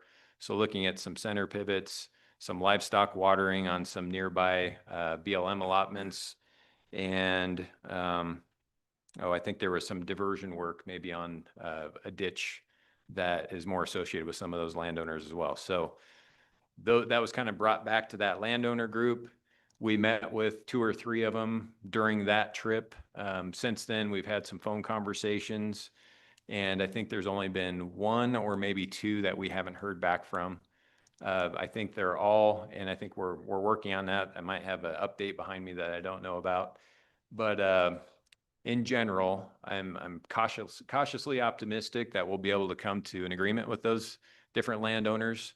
I think the key is that when we put together option agreements, that we, have enough detail in those that it includes all the things that we're talking about with each landowner, and if they feel comfortable with that, we've at least got verbal feedback that if all those things can happen, then they're willing to sign option agreements when they're put in front of them. So with that, the intent would be, and again, we're going to hear in a little bit when we get into recommendations. So Tri-Hydro has been the design consultant on this, and the design is at 50 to 60%, and then we ran into these issues with getting the final easements. And so since that time, there's been a lot of work on, reaching out to landowners and figuring out how much does a ditch to pipe cost and what would that design look like, and a lot of things that weren't in the original scope. So in a few minutes, we're going to be talking about recommendations. We'll have a $1.5 million request to supplement that design contract, which is going to have to go through the legislative session. That'll be new appropriated money for that project. And then we will also ask there's $59 million currently setting aside or appropriated to the Alkali Creek Reservoir project for construction. That's not enough money, we know that, but last legislative session, we extended that by 1 year. So now it expires July 1st of 2026.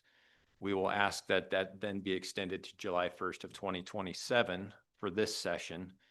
And what would happen in the meantime would be we'd continue to work with those landowners, get the details down, get those option agreements in place, hopefully get a favorable consideration on the additional funding needed for Tri-Hydro to kind of move forward with the design of these different mitigation type projects with these different landowners. That's the intent. Help us look for funding packages. What other funding, federal funding or state funding might we be able to leverage to make some of those projects happen? Or, like we mentioned in August, that may need to be rolled into the cost of the reservoir project. These reservoirs are unique. And then that money would be available in March. In the meantime, so between now and March, we'd hope to have all those option agreements in place. March gets here, assuming the legislature approves that additional money for Tri-Hydro's design.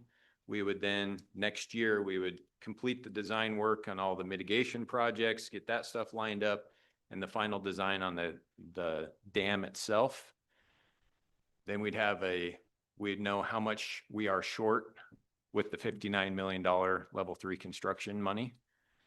Then in 2027 legislature, we would ask for that additional funding to complete the project. And then assuming that's all successful, in 2028, we would, or that spring of 2028, however that lines up, we'd bid the project and continue on and try to construct it. So that's kind of the timeline. So what's in front of you right here, all that for now, Tri-Hydro's contract expires December 31st of 2025. So here in a couple months, month and a half.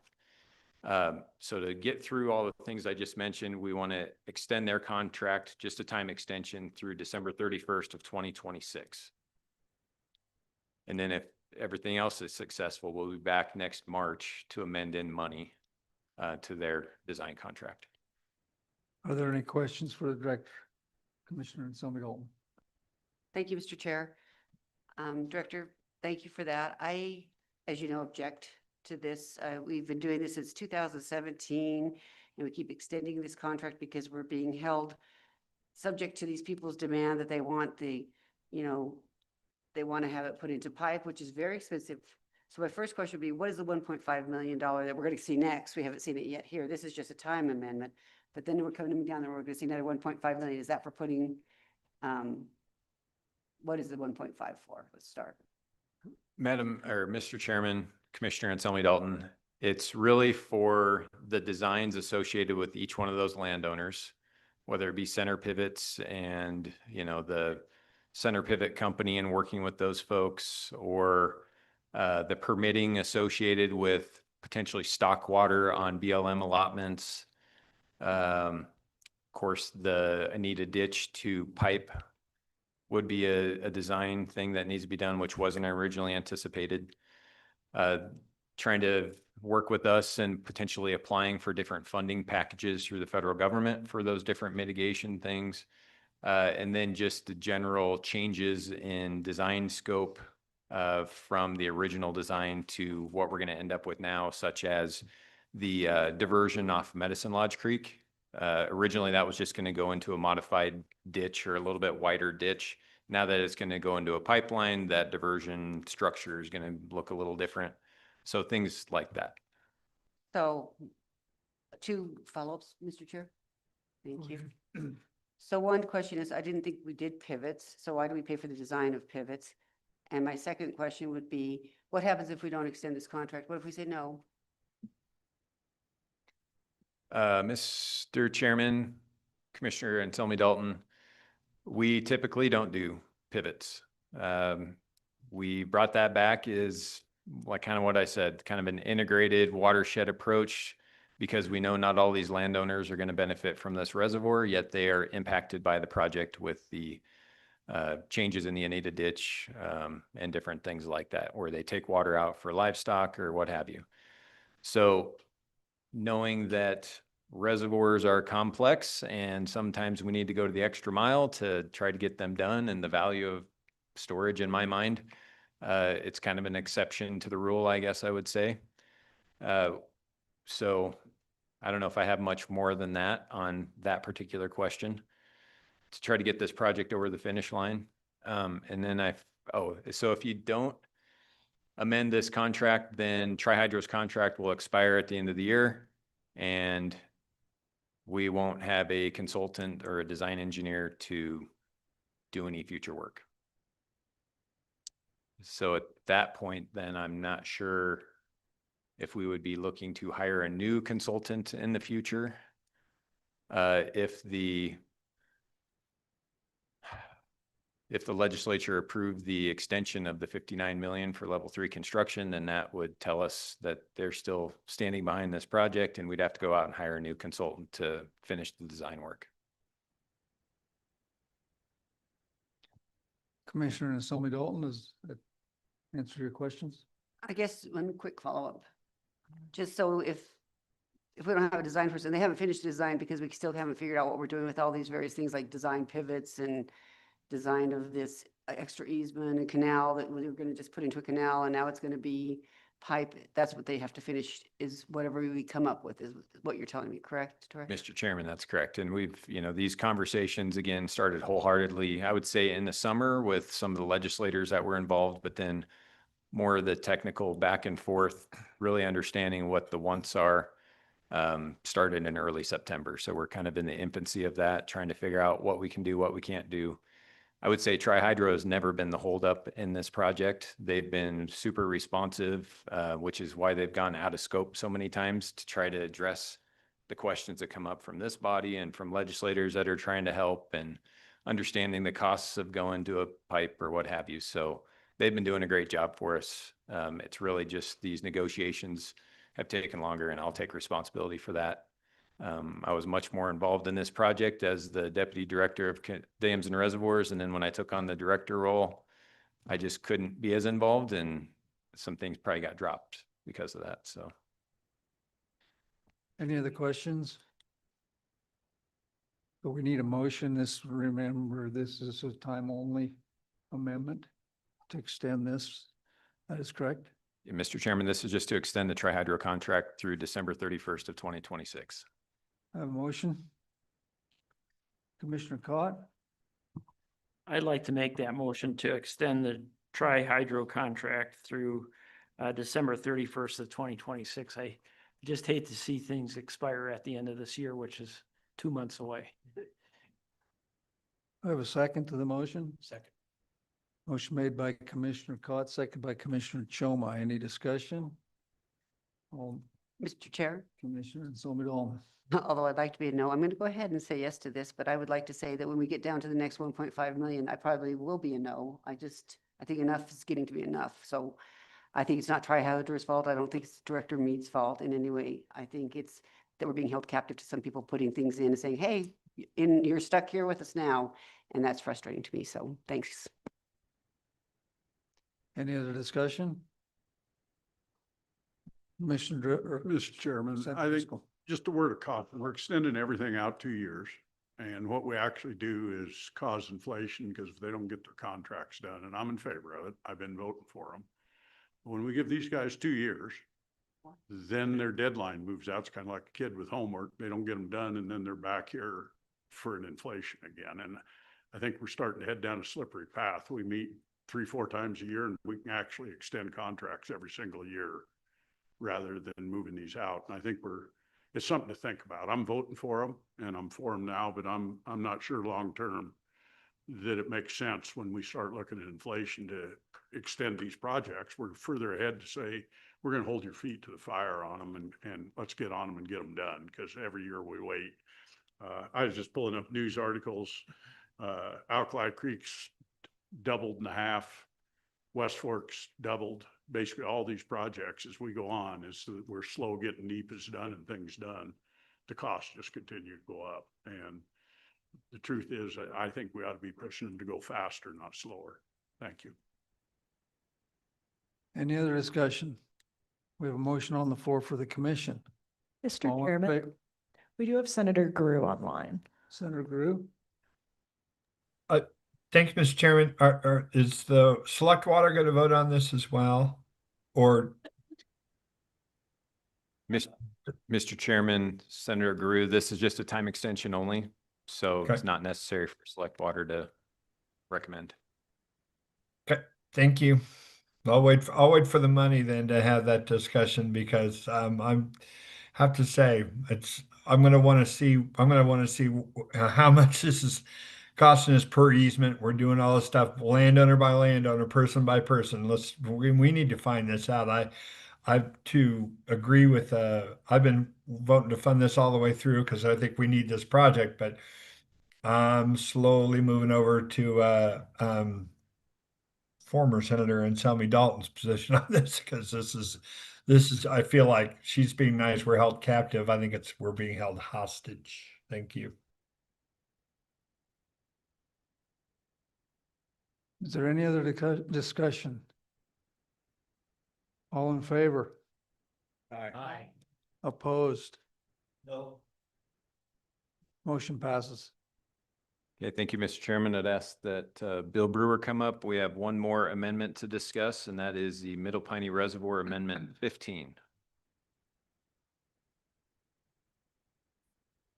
Welcome, Bill. Chairman, Commission, Bill Brewer, Deputy Director of Construction.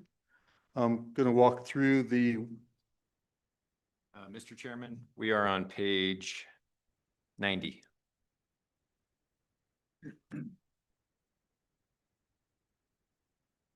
So we're going to walk through the Middle Piney Reservoir project. This is a time extension and a cost extension for this project. The Middle Piney Reservoir was substantially completed in 2023. For the last 2 years, it has supplied irrigation water for the district. However, we have not, due to snowpack, et cetera, we have not had a full fill on this reservoir yet. This is in Forest Service property, and the Forest Service ultimately has to sign off on the completion of this reservoir. And because the first year we got about a 67% fill, this year we got a little bit more. I don't actually have the number, but I think it was still less, between 67 and 70% fill this year. So the Forest Service has basically said they're not ready to sign off on the completion of this reservoir until either we get a full fill or we have at least 5 years of partial fills. If at 5 years we still haven't had a full fill, they're going to want to review and redecide whether or not they keep going or not. But at the moment, they're not ready to sign off. So that's one of the main purposes for this time extension for our our engineer, is because they're the ones that are performing this on-site inspection work during the filling to ensure that the reservoir is reacting the way it's supposed to during filling. Additionally, as we've operated this reservoir over the last 2 years, we've found some issues that I shouldn't say issues, some things that would be nice to fix and make a little better. We are currently still within our budget for this project. We have not used up the entire construction budget. So these are some things like adding a roof onto an open area of the control building. That should give our generator a little longer life by being enclosed and some of our equipment that we store in there. Adding a fence around the propane tank to keep it better secured.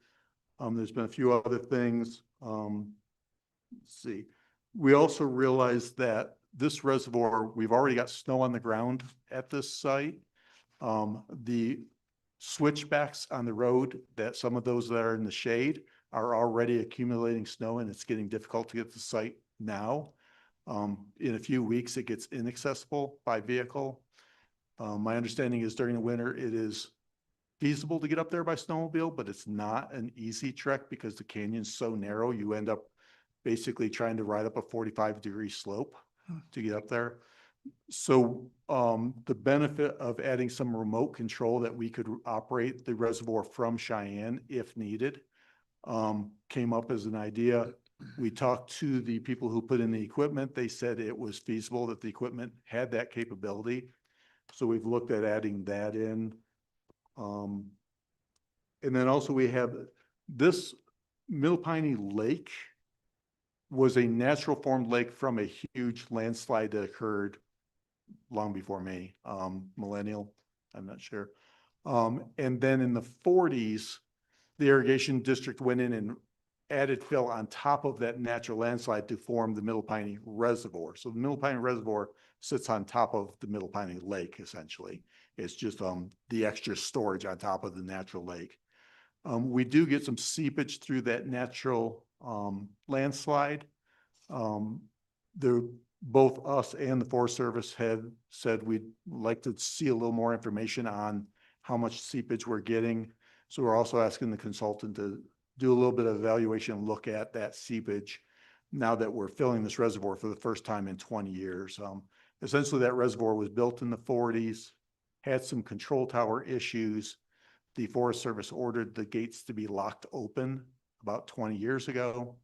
The reservoir has since been rebuilt, new gates, everything else, and it's refunctioning. However, it hasn't hasn't held water for 20 years. So we're just trying to get them some hands around that. So that's essentially this change order. So it's a 3-year change order to get us at least 5 years of monitoring since the reservoir was finished, and a few of these other add-ons to the reservoir project that are within the budget of the original project. I'll stand for any other questions. Director or Commissioner Anselmi Dalton. Thank you, Mr. Chairman. I have a question. In 2025, it says that they filled in and achieved full capacity. In 24 was 67%. What is what capacity filled did it achieve in 2025? Bill? You talking the acre feet that we Well, I'm just wondering, is it 85%, 67%, 69%? I'm just asking what capacity it did fill. In 2025, you said 2024, it reached approximately 67% of capacity, but it said in 2025, it did not achieve full capacity, but what percent did it achieve? It was above 67%, below 70%. I don't have that exactly. Okay, so barely different. We had like an extra foot. Okay, so Mr. Chair, just a quick follow on. Okay, so per Senator Driscoll's comment, what we're doing here is, and I'm glad it goes to Select Water first. Basically, we're increasing the amount of the contract, so therefore I assume it goes to them. And then we're extending it for 3 years. And his point is, hey, if we keep extending these for longer and longer, they just keep going up in price. Is there some reason that we just don't say we'll only extend it for 1 year? I mean, I know can we get all these things done that you list, like installation of the roof and the security fencing? I don't know about the seepage. I'm not sure I care about the seepage, but can we get those other things done in a year? Yeah. Bill? Yes, and I'll just be clear. All of this other issues would be done within 2026. It's the continuing monitoring to get to 5 years and or a full fill. So the other work that would mostly have inflation affected by it will be completed in this next year. But they would to meet Forest Service requirements of having 5 years of attempted fulfills or meeting a fulfill. That's why we're giving 3 more years to get to that 5 years. Mr. Chairman, I might also add, if we get to a full fill next year, then when we're done doing these things, we can just end the contract at that point because we'll have met the Forest Service's criteria at that point. Right. So Mr. Chair and Director and Bill, I guess the question is, since it could be accomplished in 1 year, per Senator Driscoll's, why don't we just say we give you 1 year, and if it doesn't happen, then we have the power still to extend the contract? I'm just trying to follow up with Senator Driscoll's point, which I think is a good point. My one point on there is right now we have a set bid price to do 3 years. If we went 1 more year and asked for an extension, then we could possibly get that bump up price, where right now it's already locked in. Are there any other questions or comments? Right here, And just the commission caught. Mr. Chairman, a question for Bill. Just speak to that seepage question one more time, the seepage through the original landslide. How serious is that? And, is that fixable, or where are we with that? The question of how serious is it does not appear to be serious, but it is something we want to look at least to make sure we're not moving any material. It would be like a small spring trickling along one area. So definitely as the reservoir gets up to a certain elevation, you start seeing some water coming out of there. We're not sure whether it's a concern or not, which is why we want it monitored. And we're approving some of the money we may approve today would go through for that monitoring. Is that correct? Correct. Thank you. The questions? Commissioner Salvador. Thank you, Mr. Chair. So I want to just thank Bill for the answer. I think what you're saying basically is we're paying $315,000, and that way we get the full 3 years at a set amount for the contract and we'll be done versus, hopefully it won't have an impact on the price of anything else. Is that right? Correct. Okay. This is a time and materials contract. So we've got kind of a top window. If we only do 1 year, that's as much as we're going to pay for. Great. Thanks for setting me straight. Appreciate it. Director, this requires select water action. There's a dollar amount increase. Is that correct?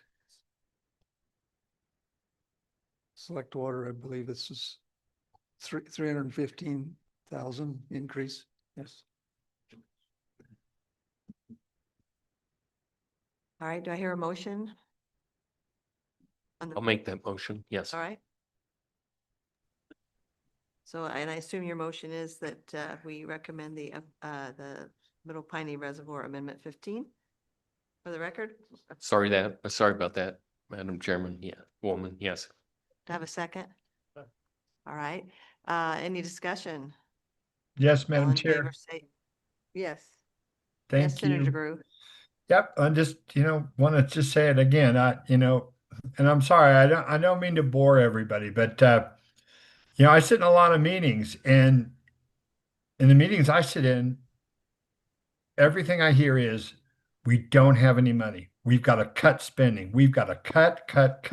We've got to end programs. We've got to cut. We've got to cut across the board 20, 30, 40%. Then I come to select water and I feel like I'm walking into a casino.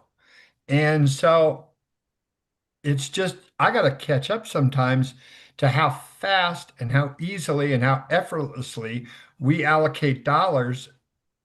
Just boom.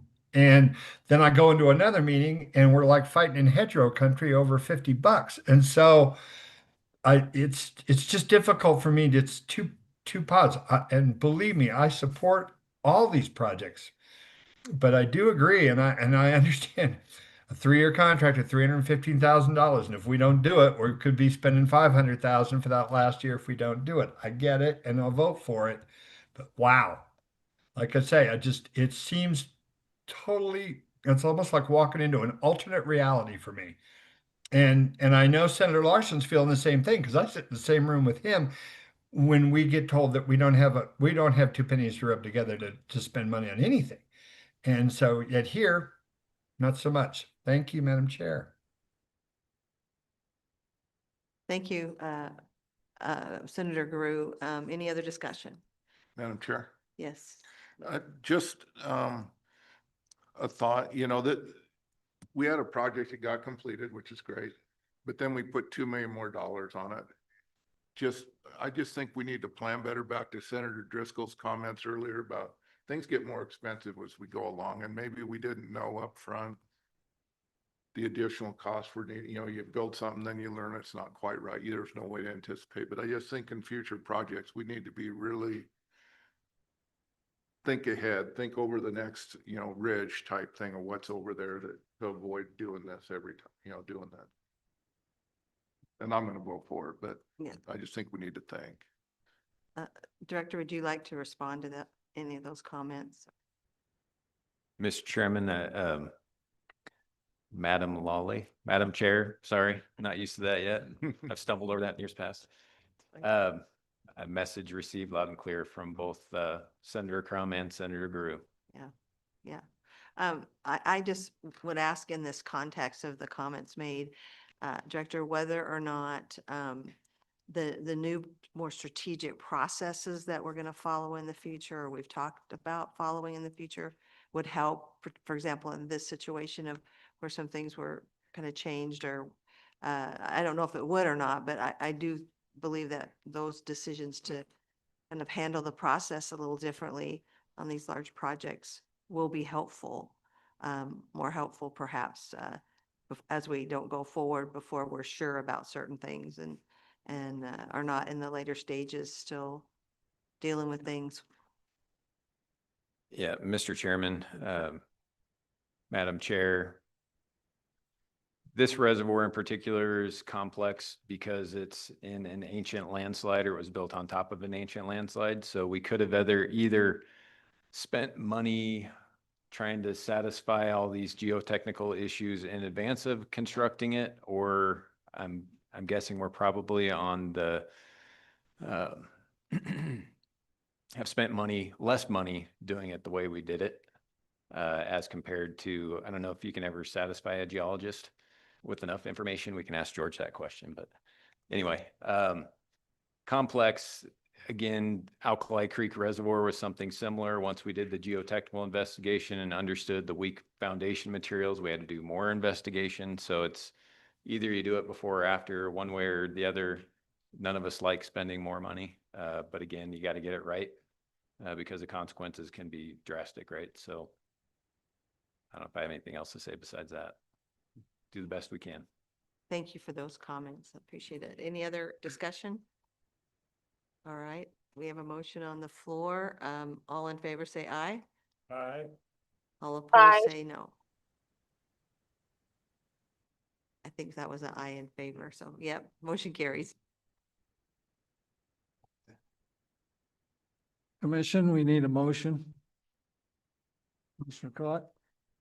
I would like to make a motion to extend this contract to increase the total contract amount by 315,000, revise the consultant's responsibilities within the updated scope of services, and to extend the contract expiration date from November 30th, 2025 to 2028. I'd like to make that motion. Motion made by Commissioner Cott, second by Commissioner Anselmi Dalton. Any discussion? All in favor? Aye. Opposed? Motion passes. Director, I'd like to take a 10-minute break. Mr. Chairman, that sounds great. Return at approximately 3:35. Any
Are you ready?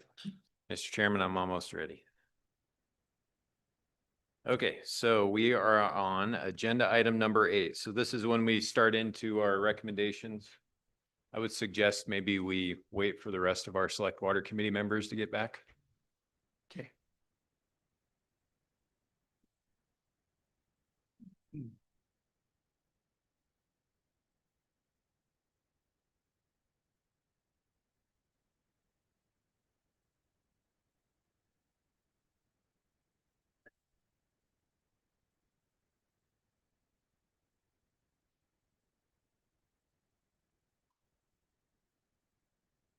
That guy over there. Oh, is this one? Yeah.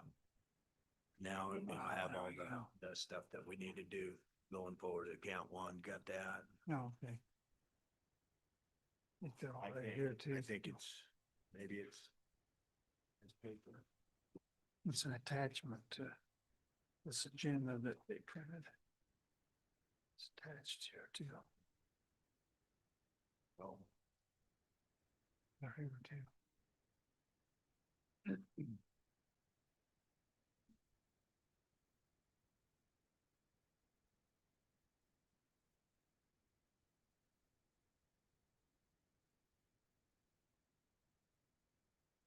Should we go ahead, Director? Who are we missing? Everybody? Out here.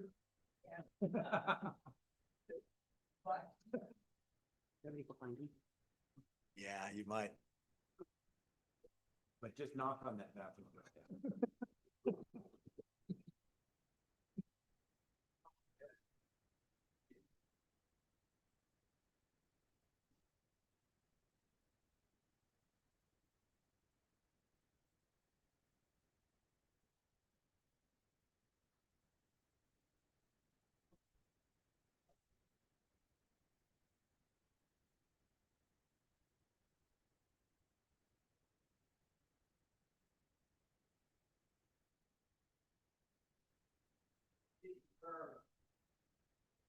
So, Mr. Chairman, we are on agenda item number 8.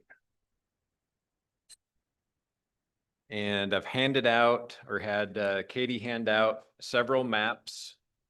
So everybody should have a construction map and a planning map. So these are where all the different projects are that have been applied for, are located throughout the state. So we've, got a pretty good representation of the state. And then I also handed out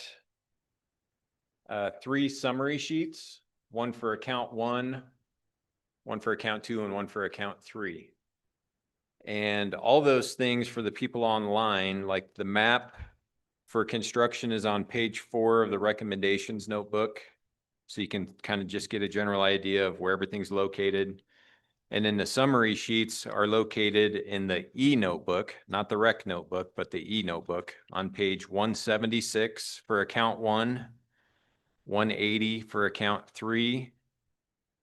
I'm sorry, account 2, and 178 for account 3. So we're going to be going through account 1 and account 3 now.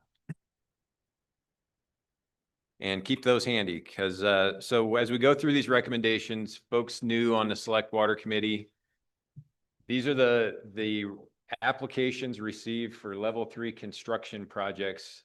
Our deadline is September 1 of every year. So we take all the sponsor applications, go through those. Now is kind of and these are the offices or the director's recommendation to the commission. The commission will either approve or deny our recommendations. I encourage both the commission and the Select Water Committee to ask all the questions you have. We're trying to understand the request and our recommendation. We're going to have project sponsors come up either in person or online for most every one of these projects. So you'll have an opportunity to ask them questions.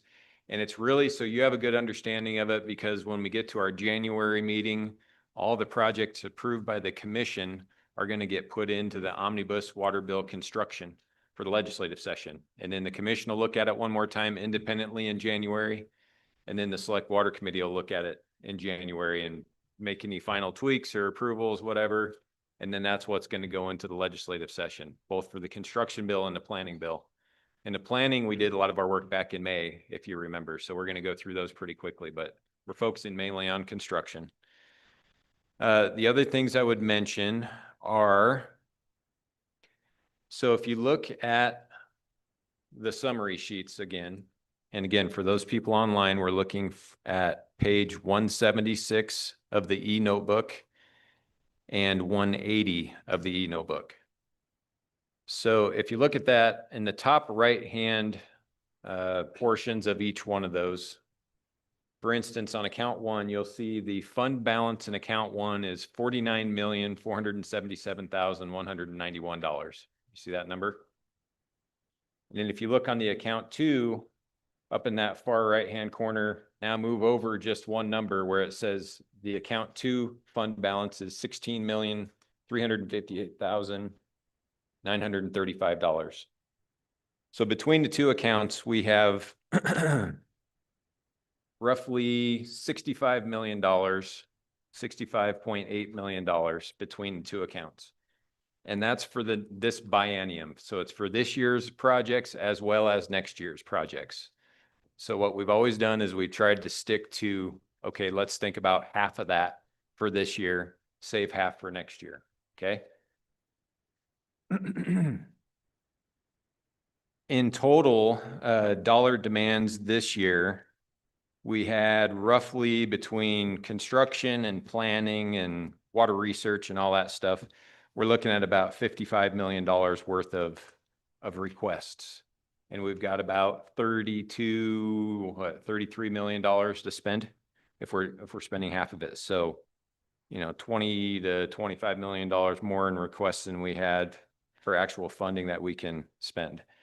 Last year, for as a comparison, we had $64 million of requests, and the year before that, we had $45 million. So we've bounced from 45, 55, 65 in that range, okay?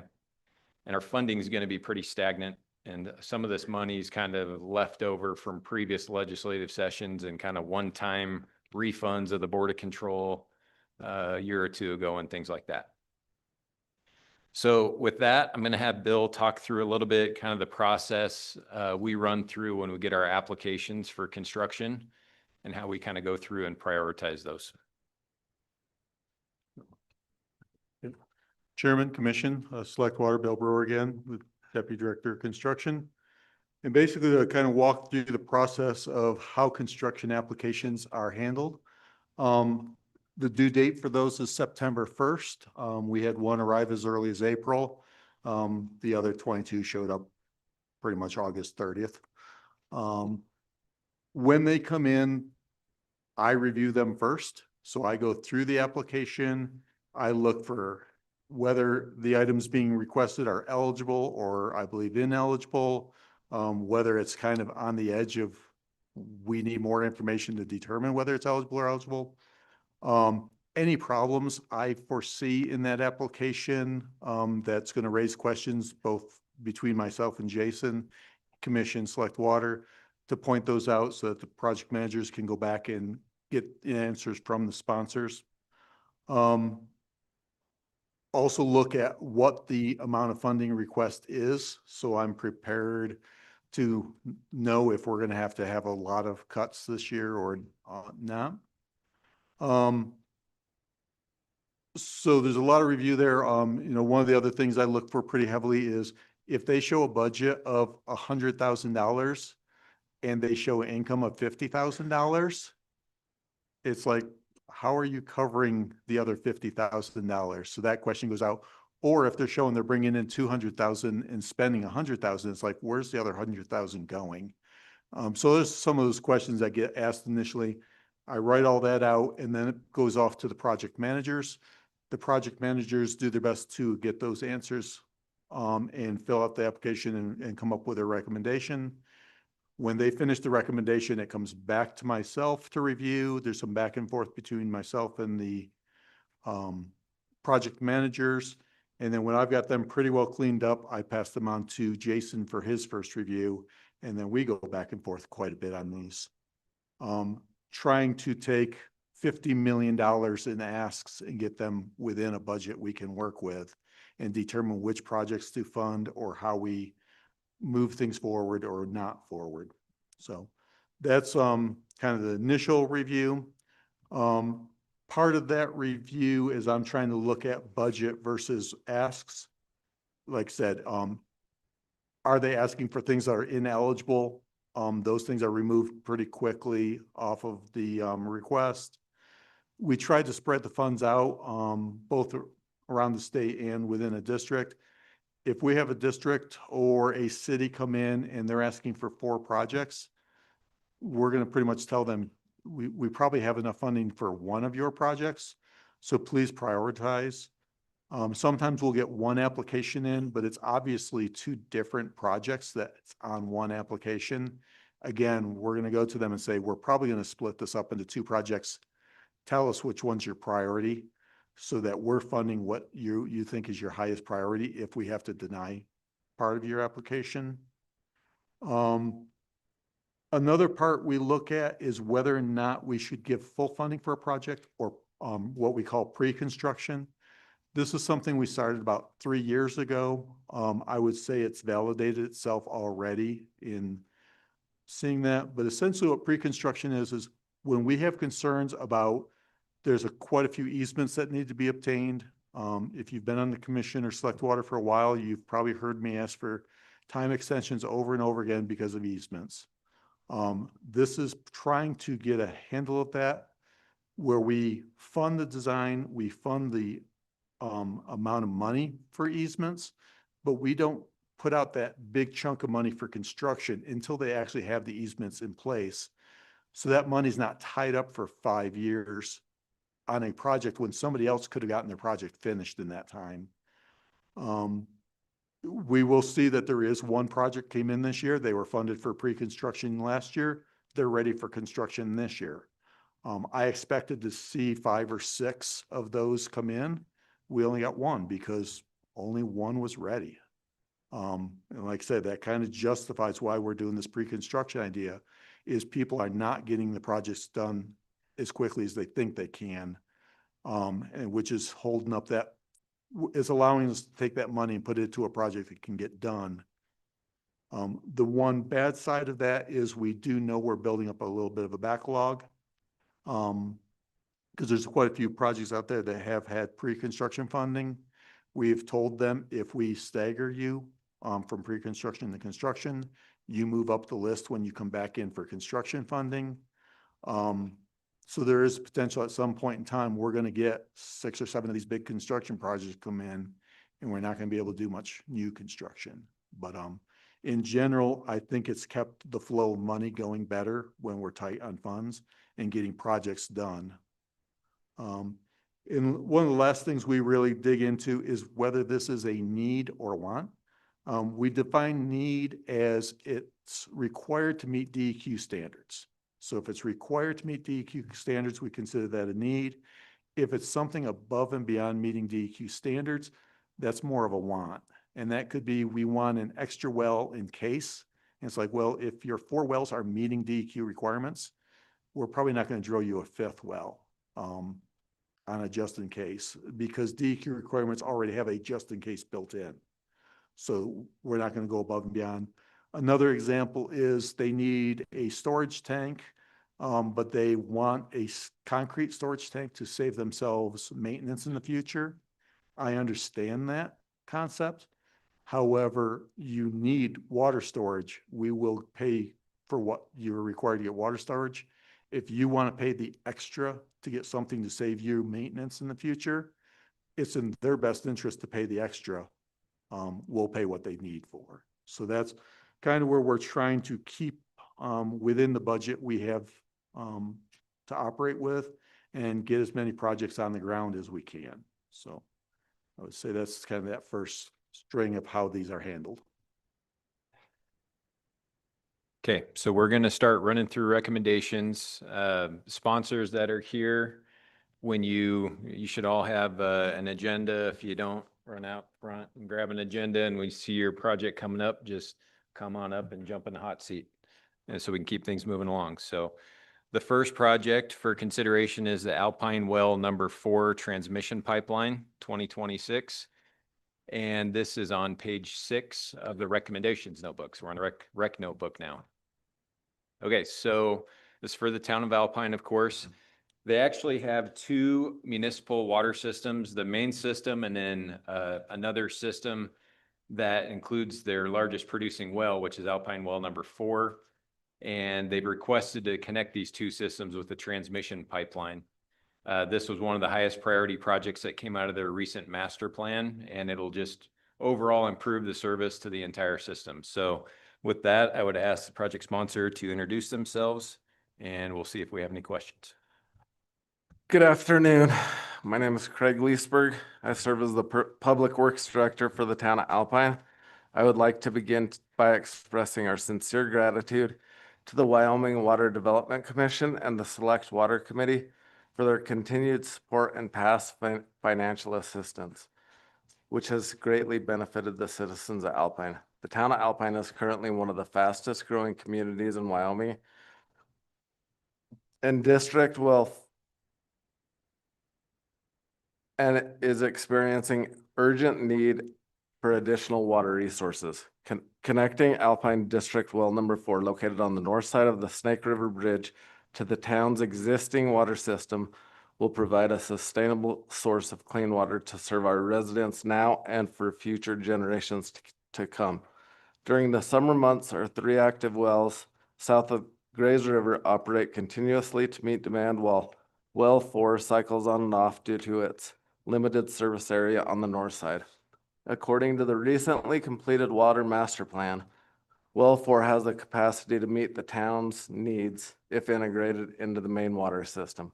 By coupling Well 4 with the town's 3 existing wells, we can significantly improve system reliability on both sides of the Snake River, eliminating current capacity constraints and ensure a stable water supply to support continued residential and economic growth in northern Lincoln County.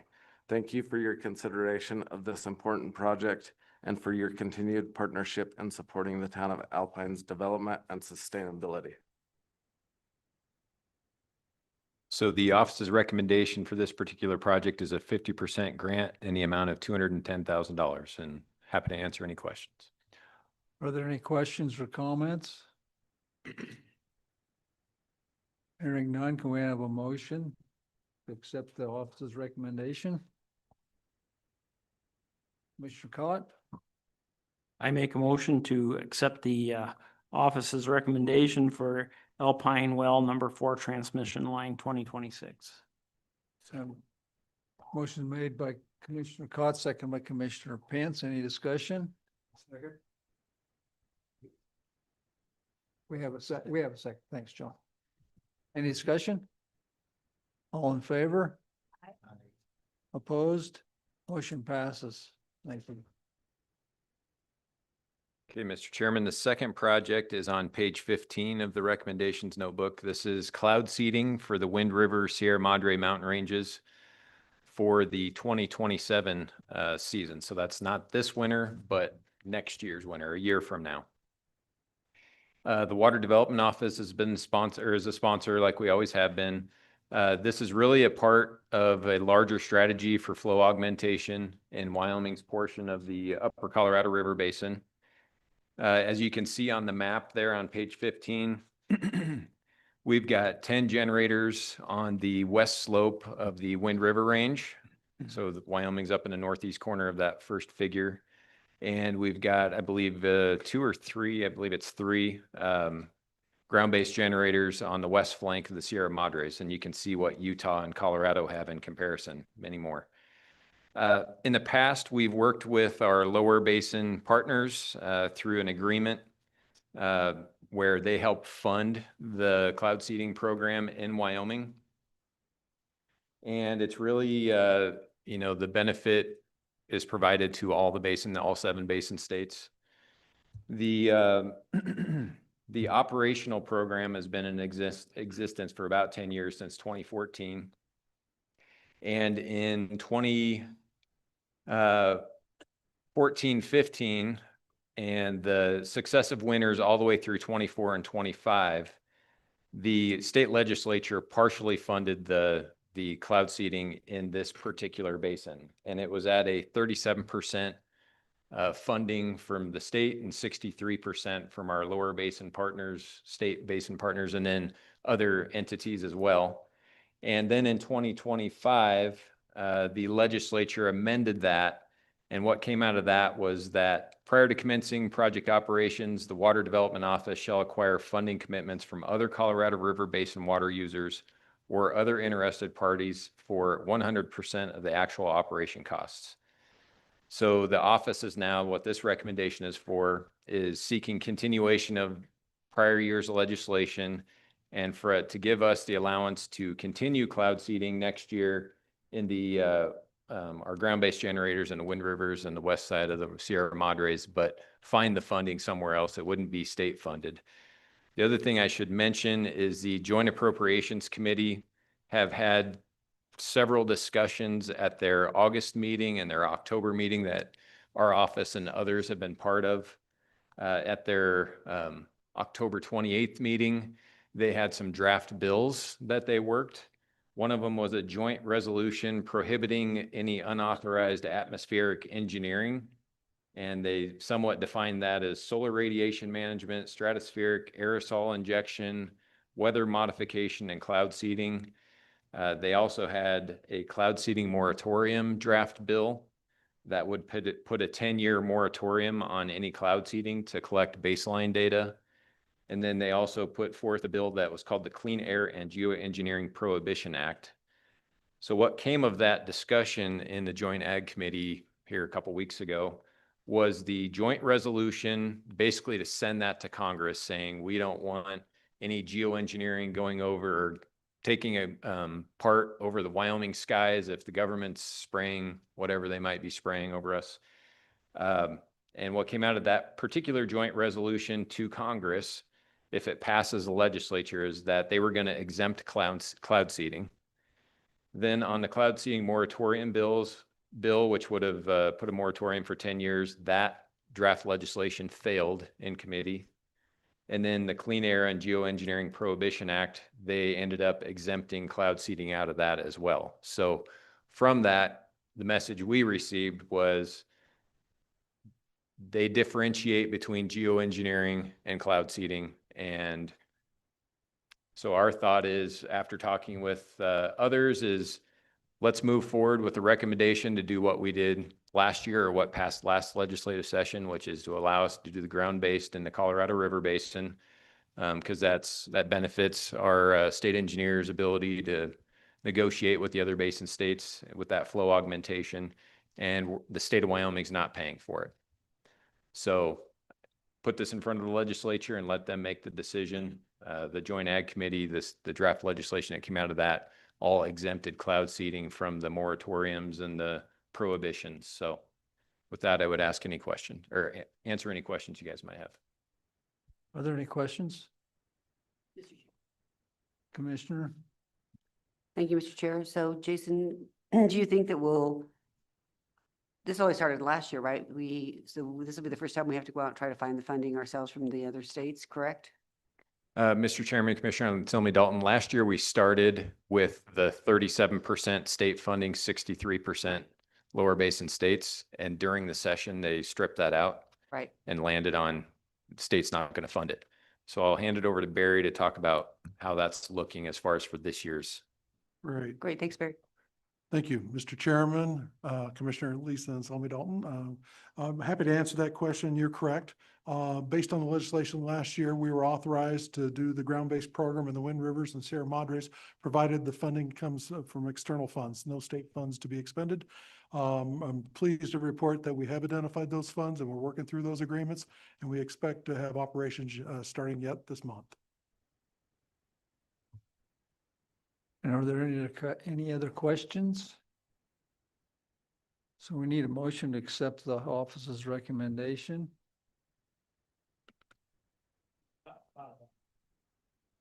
Commissioner I Halsey. think we accept the office's recommendation for the cloud seeding project at $0. Have a second? Motion made by Commissioner Hosey, second by Commissioner Anselmi Dalton. Any discussion? All in favor? Opposed? Motion passes. Thank you. Okay, Mr. Chairman, we're on page 18 for the Gillette Red Hills tank for the city of Gillette. This project would replace an existing 100,000 gallon tank with a new 1 million gallon tank at current Red Hills site. There was a level 2 study done here recently that showed that there needs to be an additional 6,000 gallons worth of storage to support future growth in those surrounding communities. And they came up with 5 different locations. This Red Hills tank was the highest priority location to proceed forward with. The city of Gillette would be covering the pre-construction design costs and would be requesting funding for construction. And the office's recommendation is a 50% grant for this work in the amount of $2,559,500. Good afternoon, Commission. Joe Shane, City Engineer with the City of Gillette. So this is our project, and we just wanted to, based on the level 2 study, move forward with those recommendations. It won't, as it states in the description, solve all of our need of 6 million gallons. This one, we're expecting to do about 1 million gallons of it in the area for where the level 2 study supported it. So that's just kind of what it is, just to tell you guys, it's just part 1, or if you want to phase it, that's taking care of at least 1 million gallons of the 6 of need that we've calculated. And I'll take any other questions. Are there any questions? We have a motion to accept the office's recommendation for the 50% grant. Commissioner Cott? So moved to approve that 50% grant for the Gillette Red Hills tank. What, a second? Motion made by Commissioner Cott, second by Commissioner Hosey. All in favor? Opposed? Motion passes. Thank you. Director Mead? All right, thank you, Mr. Chairman. The next project is on page 26. It's the LaGrange Well Connection 2026. It's a little complicated, so I'm going to have Bill explain this one. Chairman, Commission, Bill Brewer again. So just go through this project. The sponsor originally requested kind of 3 separate portions of this project. The well was drilled recently under a water development account or level 2 project. So the well was drilled. The first part of the project would be to tie that well into the system. Additionally, there's some well treatment going to be taking place within this project. And then the town had also requested a new storage tank and a new transmission line. At this point, we're just recommending doing the well tie-in and getting that well into the system, and then covering 1/3 of the cost of the transmission or the treatment system. Basically the 1/3 that the new well is involved in, and the town would be responsible for the 2/3 related to the other 2 wells. One of the reasons, part of the reason, as I explained earlier, when we have multiple projects, sometimes we're having to narrow down to just the main project. In this case, we felt tying the well in is the main project for now. Secondarily, part of our requirements is that the water system is metered and billed by meters. The town has been working towards getting metering in place. However, they have not yet gotten meters in place. So we're recommending holding off on any additional work until those meters are actually in place. So one of the things you would require is do a waiver to make an exception to do this project without having meters in place.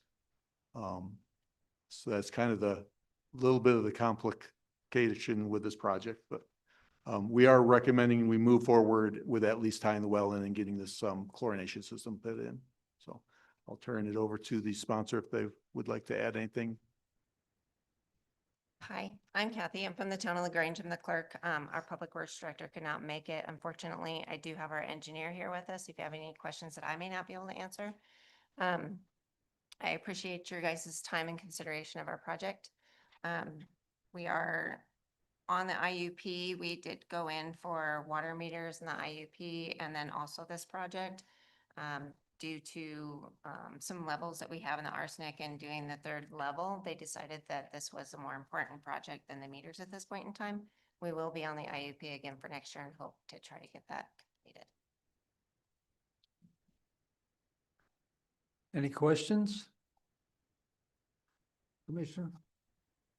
Thank you, Mr. Chair, and Kathy, thanks. So my question is, one, since we do have to do, I guess, a waiver even for the chlorination part, how are you gonna be able to finish the meters next year and get them in place? We hope to. We currently have an application to the drinking water SRF for additional funding for this project as well. And then we are trying to put in an application with USDA for the water meters as well. So we're kind of getting all grant funding options covered. So it will depend on those applications. But if we do get them in, yes, we can maintain them and we will go to metering for sure. It's definitely been something that we need to do is our rates based off of meters versus base rates. We have increased our base rates 3 times in the last few years to make sure that our funding is covering its own expenses. So we did also put in the application for SRF increases in our base rate until we can get the meters in as well to cover the expenses. Thank you. Follow up real quickly. Thank you, Mr. Chair. So Bill, my question would be, I'm not a real fan of doing waivers of what we've put in place as our rules. And so if we don't approve this project, does it really, are they out of compliance with any DEQ standards where there is then the need? Or is this kind of a want? The additional well is, I would say, a need. We do need some mixing of water for this community as well as volume. So we need some mixing for quality and some additional volume for this area. And as I said, the well has already been drilled and paid for. So it does make sense to connect it into the system, being it's there currently. Any other questions? We have a motion to accept the officer's recommendation. Mr. Chair. Commissioner? Mr. Chair, I would move to approve the LaGrange well connection in the amount of 370,000 and allow and approve a waiver from us to move forward without having meters in place at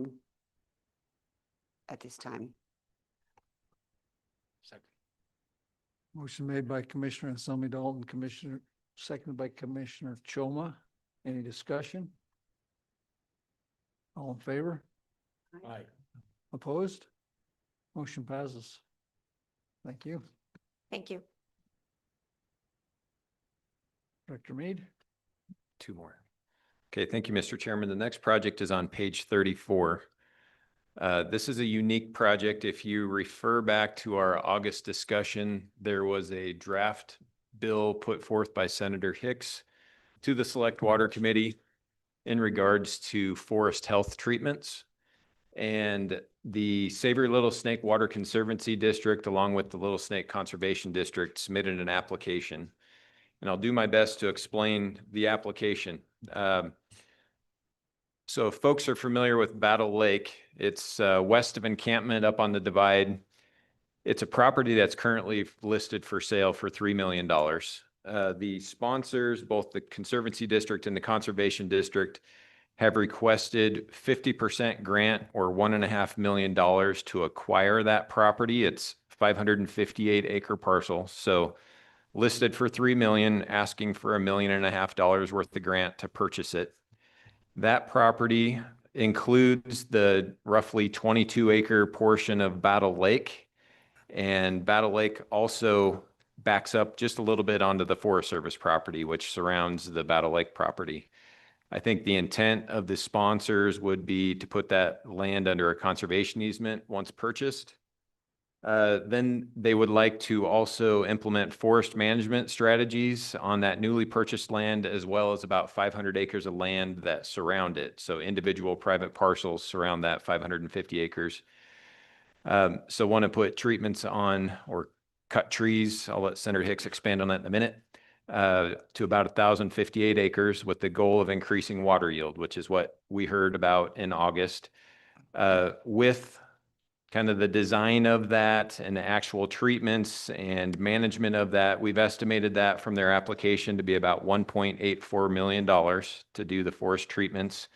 The sponsors are asking for a 50% grant on that, which would equate to about $921,000.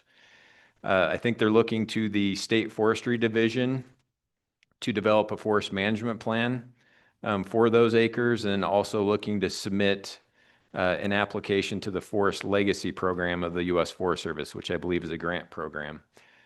The neighboring landowners have been engaged, I think, at this point through the sponsors and possibly a little bit through the Forestry Division.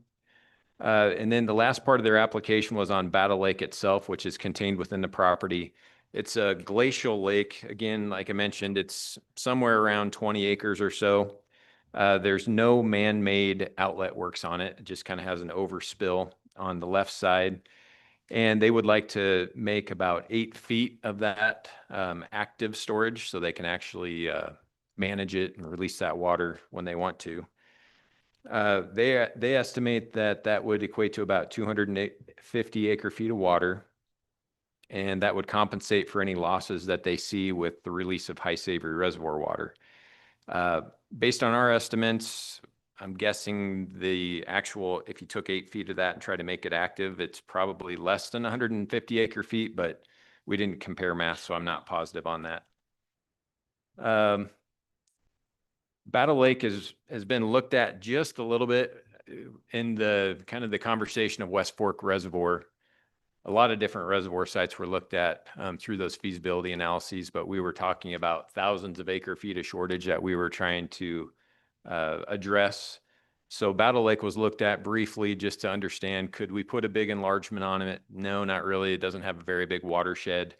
The things that came out of that study were that it was glacial till, so you've got a lot of rocks that have been moved around by glaciers that you're dealing with, and then some complications in treating the foundation because you need clay material to make that foundation seal up, so you're not going to have tons of seepage.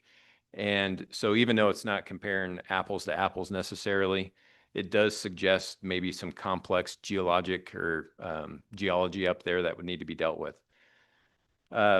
So with that, what the sponsor said in their application was with the forest management, they would anticipate an additional water yield of 1,750 acre feet per year. I believe they used OpenET, which was kind of the examples that Senator Hicks was providing at the August meeting. And they estimated, again, 250 acre feet from the reservoir itself. So we have a do not fund on this project, and I'll go kind of through the reasons why.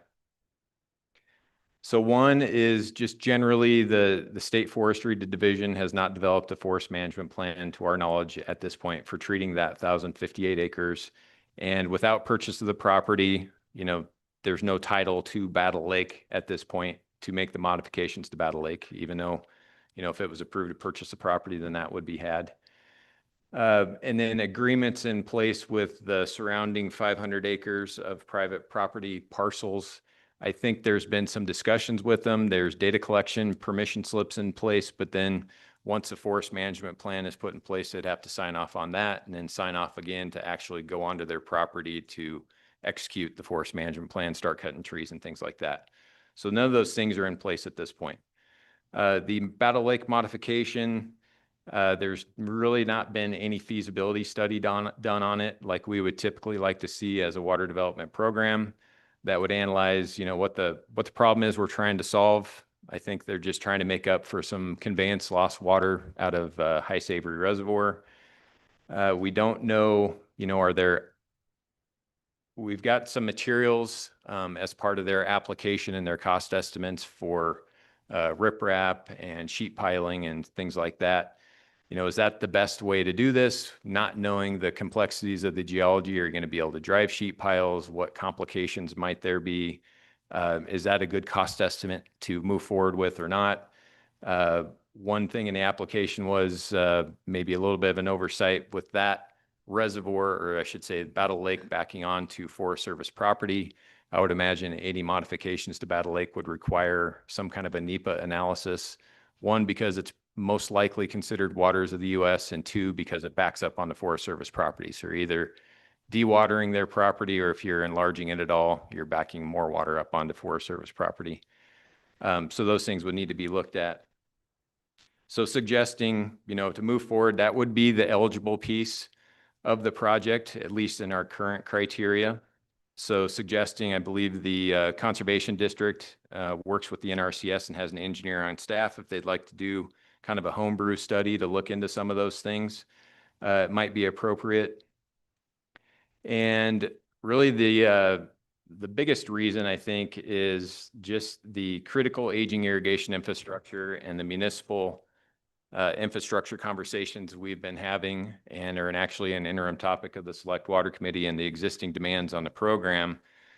And this concept was first brought up at least to the Select Water and the Water Development Commission in August. And, you know, I think there's going to be some draft legislation on Thursday to discuss making it explicitly clear that forest management can be an eligible project within the Water Development Commission. But of course, the entire legislature hasn't considered that draft legislation. We haven't historically funded things like that, and we don't know exactly where we would prioritize that in our existing criteria. You know, is that going to be a priority 1 with water development, or are is that going to be a priority 9, like say, I don't remember exactly where cloud seeding is and things like that. So really, it's, when it comes down to it, what we're trying to understand of the project is that, is it most appropriate to fund it through the water development program? And is it far enough along to justify it being a level 3 construction project? And I can't come to that conclusion with our current criteria and what we've been used to funding and the amount of information we have. However, with that said, you know, I was fairly convinced in August that forest management is a good thing and it would increase yield of our watersheds. And we've heard Senator Hicks and others say that's our biggest reservoir, you know, in our state, our forests, and healthy management of those is good. So I'm not contradicting that it would be a beneficial project. And I think the Select Water Committee bought into that, and I saw a lot of head nodding in the right direction on, you know, maybe that's something we want to look into. Whether it would be better placed in, say, state forestry, I don't know. That's not my decision. But it might be something that if you guys are intrigued by this thought of some kind of a pilot project where, you know, rather than trying to use water development program funds, you look to the legislature to fund it through general funds or SIPA or some other funding that might be available, so it doesn't drain on the rest of the infrastructure that we're trying to fix. And, you know, it may have some implications also to the positive for the Colorado River discussions as well. So I would throw that out there. I think with that said, it's probably similar to cloud seeding in regards to, you hear State Engineer Gebhardt say that a rising tide floats all boats. So I'm sure it would benefit the entire Colorado River, not just Wyoming, but the lower basin states as well. So I'll shut up at this point. I'm sure our sponsors have something other to say. So I'd be happy to answer questions, but let's start with maybe you guys introducing yourselves and discussing stuff. Hi, I'm Jack Cobb. I'm been chairman of the Conservation District for probably 30 plus years. Also a 5th generation rancher, and plus head coach of the Little Snake River semifinal football team that I should be home coaching right now, but Go Rattler. playing the Driscoll's Hewlett team this weekend. So good luck to you. No, this, you know, whenever you talk water, as a rancher, it's our lifeblood. When you talk about Battle Lake, that's a meaningful part of Little Snake River. Just an update. We decided as a conservation district and Bill Duncan's here representing the Conservancy District and talking to members of our community, we thought it was very important for us to figure out a way to purchase Battle Lake area. And we was able to do that last month. So it is under the hands of the Little Snake River Conservation District. Saying that, we would like to, we moved the request for the $1.5 million purchase price because we decided for a community, that's our investment into the future of our family ranches. I've been able to coach for 17 years.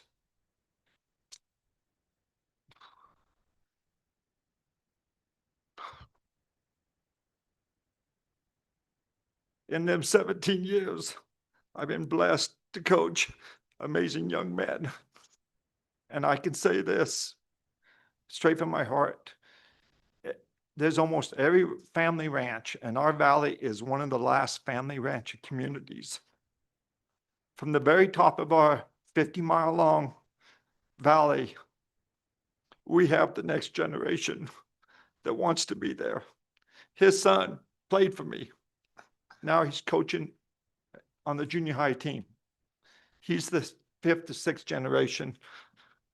I'm 5th. My son's 28. He's the 6th. The future of our valley is agriculture. The open spaces we provide for wildlife and everything else depends on water. And, I've been involved with the Conservation District, a newly headwaters of the Colorado, and everybody wants to talk about forest management to produce water in the Colorado system. That's what we are working towards.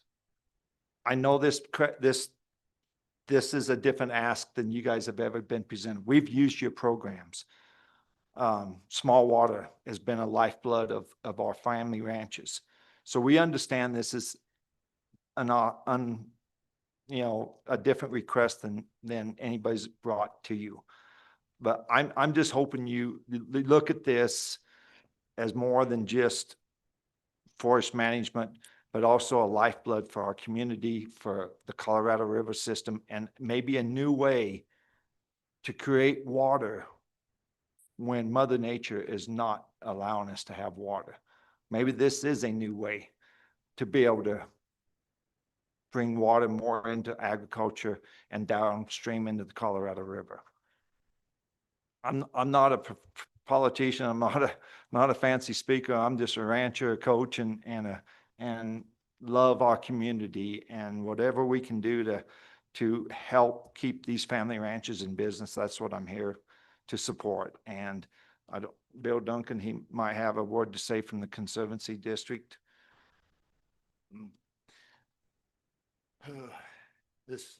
Sorry. I'm not much of a public speaker.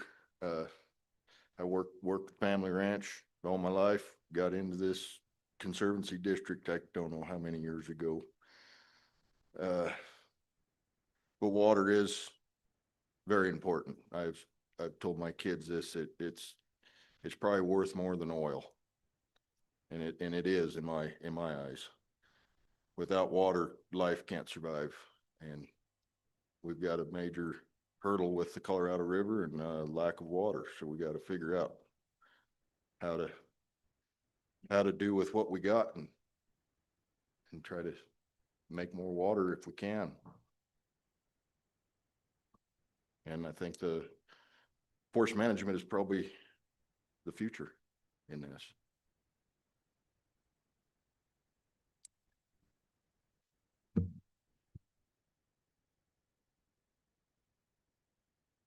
Well, thank you for an opportunity to be here again today.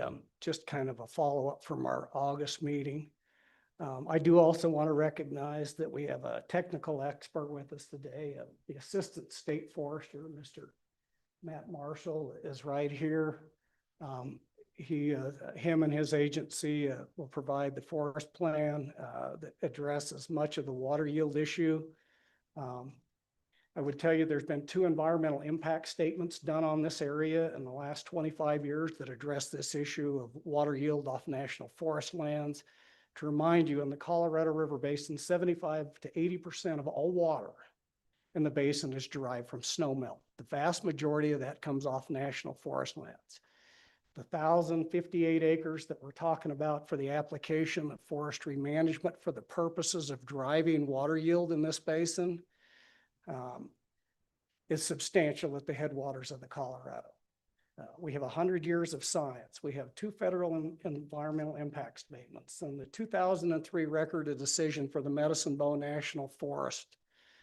There was a technical memo at that time because of the Platte River Recovery Implementation Program that the state of Wyoming was involved in litigation with Nebraska, with Colorado intervened.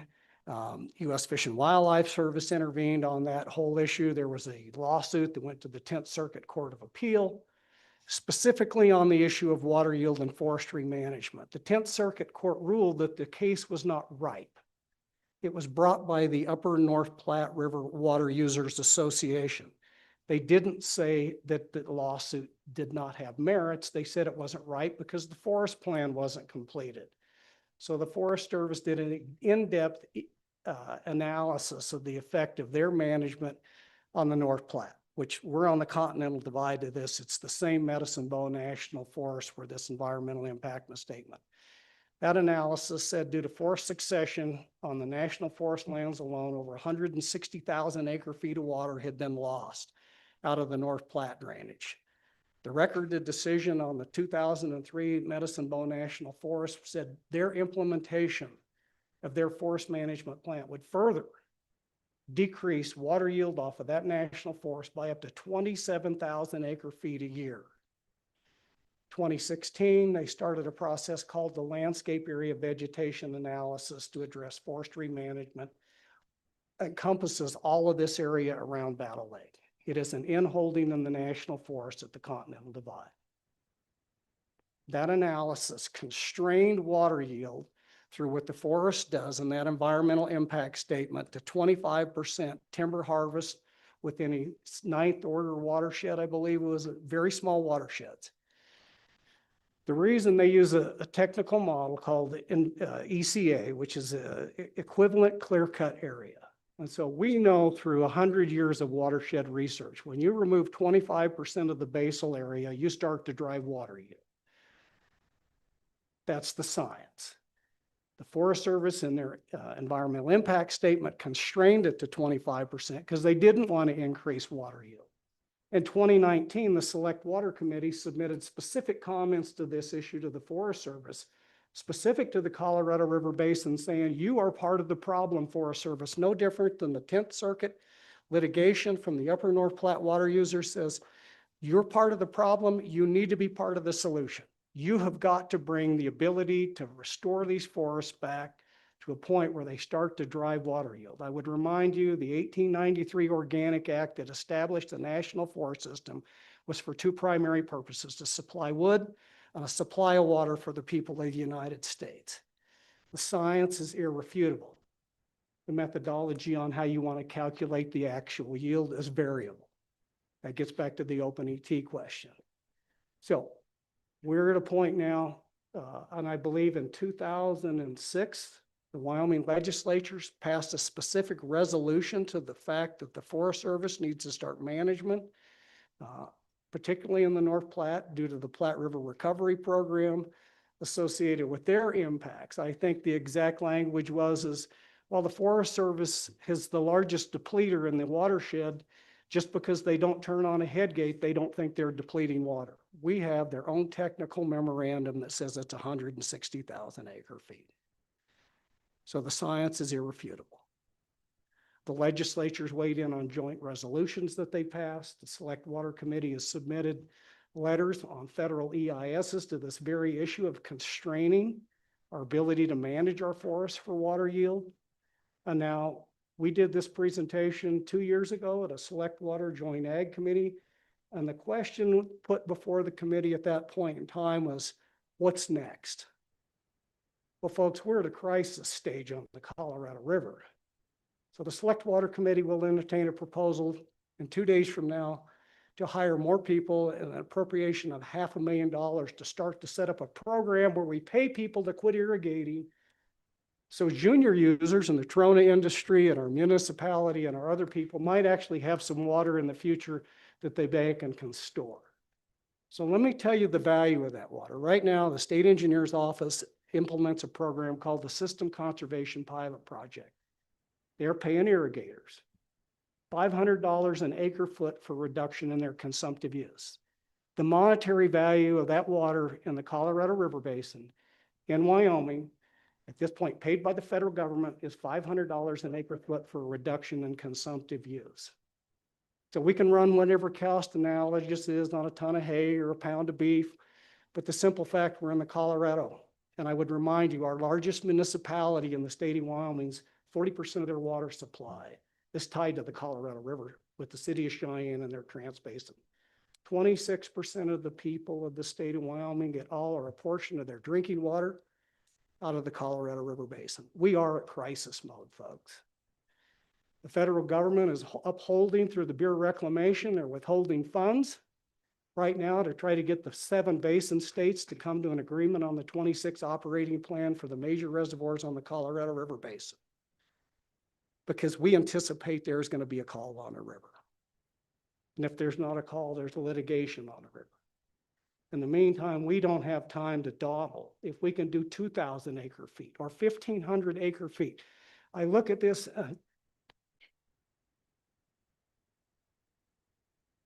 the authorizing legislation that created this commission and created the program. And the vision that those people had to take those non-renewable mineral resources and plow that back into water. We need to understand what the purpose was. It was water development. And so when you read your own authorizing legislation, the program is established to foster, promote, and encourage the optimal development of the state's human, industrial, mineral, agricultural, water, and recreation resources. The program shall encourage development of water facilities for irrigation, reduce floods, abatement of pollution, preserve and development fish and wildlife, resources and protection and improvement of public lands. Folks, we are a subdivision of state government. That conservation just purchased 558 acres of private lands that is now public. It's a subdivision of state lands through that conservation district. Our primary, when we talk about, the director talks about his priorities. There can be no higher priority in our criteria as multiple use projects that meet your statutory obligation to develop the state's water. That's priority number 1 according to the statutes. That was what our founders and the people that developed this program anticipated. And so I would hope that we collectively, the Select Water Committee, the people of this state, the Water Development Commission, and the Wyoming Legislature can understand that we need to implement this. We need to fully fund this program.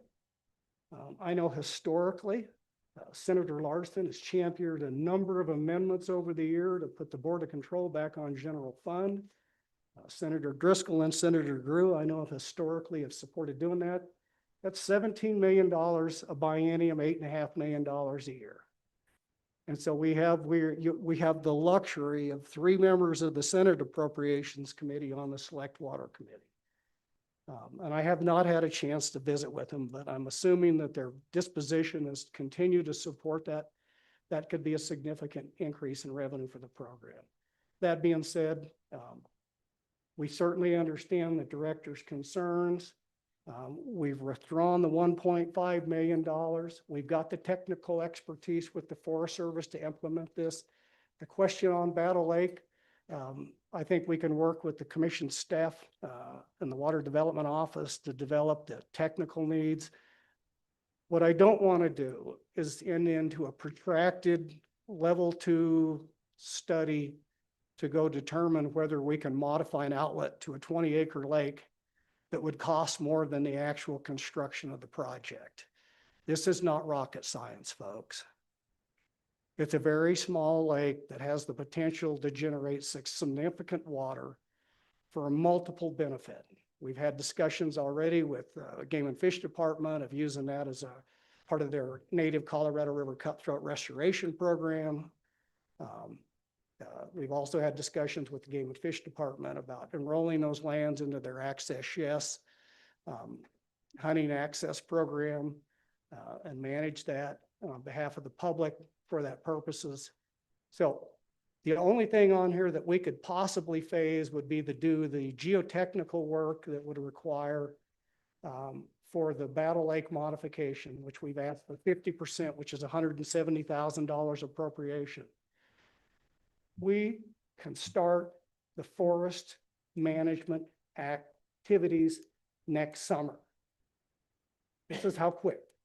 This is about as shovel-ready a project as you're going to see come before the commission, because it's not rocket science. The state forestry has the technical expertise to start the implementation. The agreements with the adjacent landowners can be executed in the next 60 days. And so this is not something that we haven't looked at. This opportunity for Battle Lake just fell on our lap.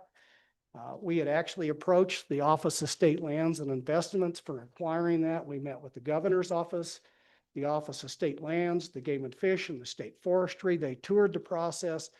And because of the state's process is unwieldy when it comes to land acquisition, usually 2 to 3 years on a parcel, this land was actually going to be sold. And so the local district utilized our financial resources to acquire that property.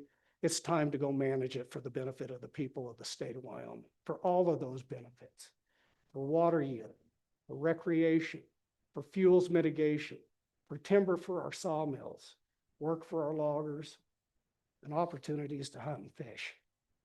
So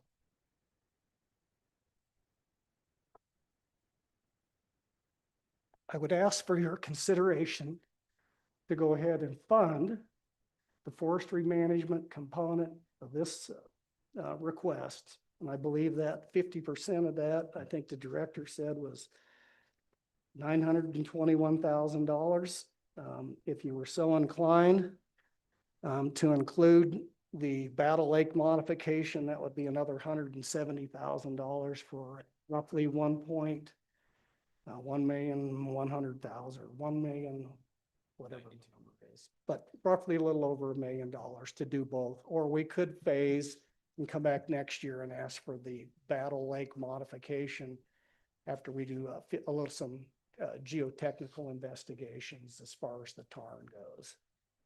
But that would be our request to the commission for their consideration with that. I think we'd stand for any questions.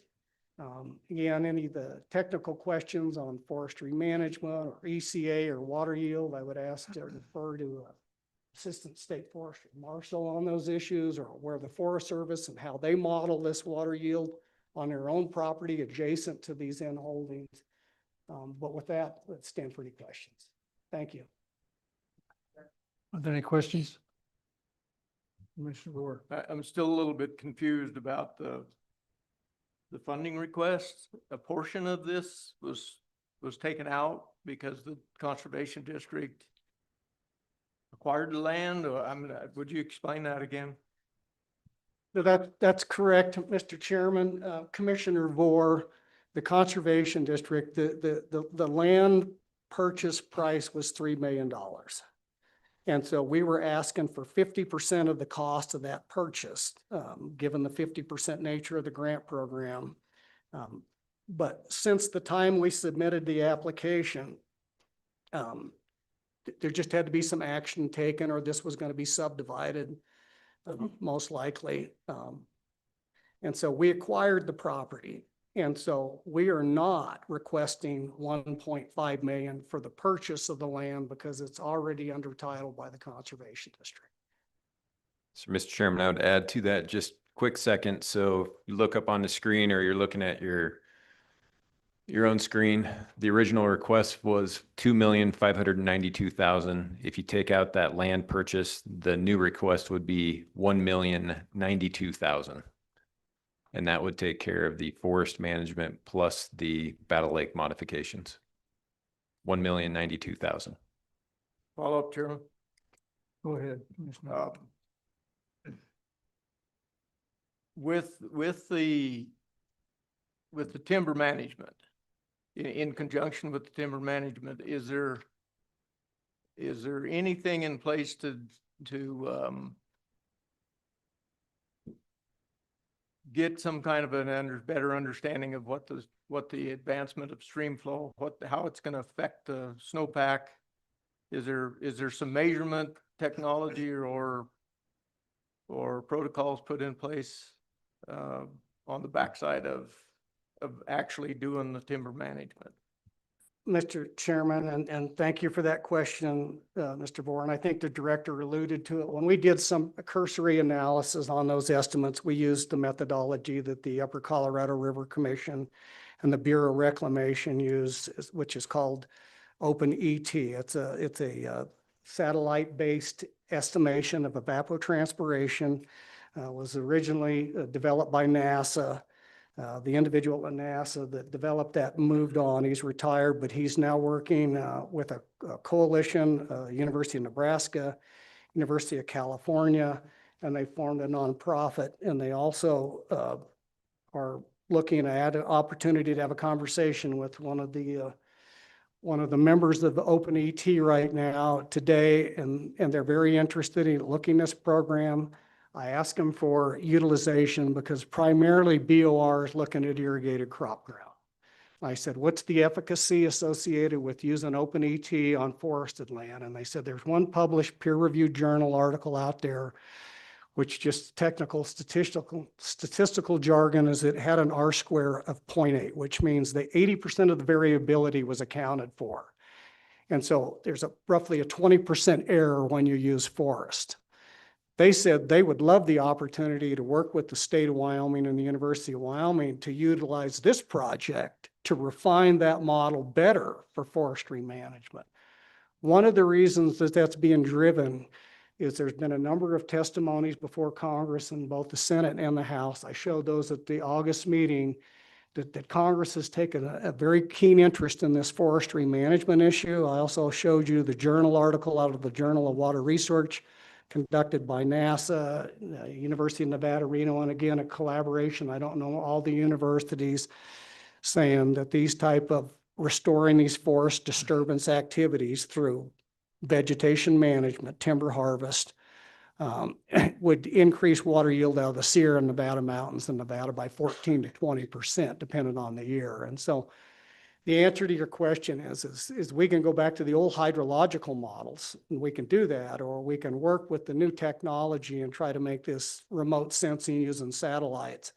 But right now, based on the peer-reviewed science, we know that the information that's out there, it has about 80% accountability for water yield. That other 20% up or down, they can't account for what's going on there. But they also said they would like to work with us on this project to use this to help refine that model and that science specifically for forests, because it's going to be driven that way anyway. This is a direction that we're headed west-wide with our national forest.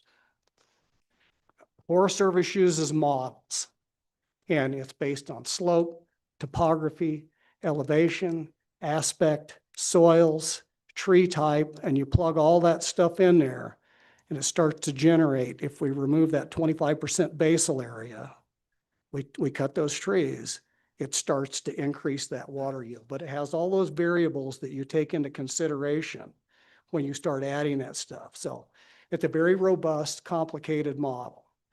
Not adequate for planning, but adequate for actual and you can ground truth those too. And so we have the methodologies. We're just saying, let's use this project to develop the best science and be the leader in this in the nation as far as using OpenET and this methodology that we're going to anyway, satellite-based telemetry. You understand ET very well, Commissioner Moore. I know you did a lot of work on that in the past. Mr. Chairman, Mr. Director, are you comfortable staffing this kind of a project? Do you feel like you have the expertise within the house to manage this kind of a project? Mr. Chairman, Commissioner Boer, in regards to the forest management, we don't have that expertise, but I also understand that the districts are working with the forestry division or state forestry to develop a forest management plan. So I don't see our involvement in that being much more than paying invoices probably when we get down right to it. You know, we do have a little bit of expertise associated with Battle Lake and some of that work, I would say. I think, again, some of the questions revolve around what kind of yield you're going to see off of that property once the forest management, because we did a little bit of investigation on that with OpenET. They'd done a little bit of work down in Arizona on a municipal watershed and found some, you know, fairly significant errors, it seemed like, using OpenET in that particular instance with the stem density associated, you know, as compared to what it was originally meant for on agricultural fields. So I think there's some question there, but, you know, if this is a pilot that everybody wants to pursue, again, I'd prefer to see it come from a different funding source, but again, that's ultimately the legislature's decision. It could shed some light on how this could benefit the state of Wyoming in the future. Other questions? Commissioner Cayley. My question would be to the attorney was, is this a project that we can fund? And if we can fund it, can we fund it for more than the 50%, I guess, the full 100% of the 1.1 million?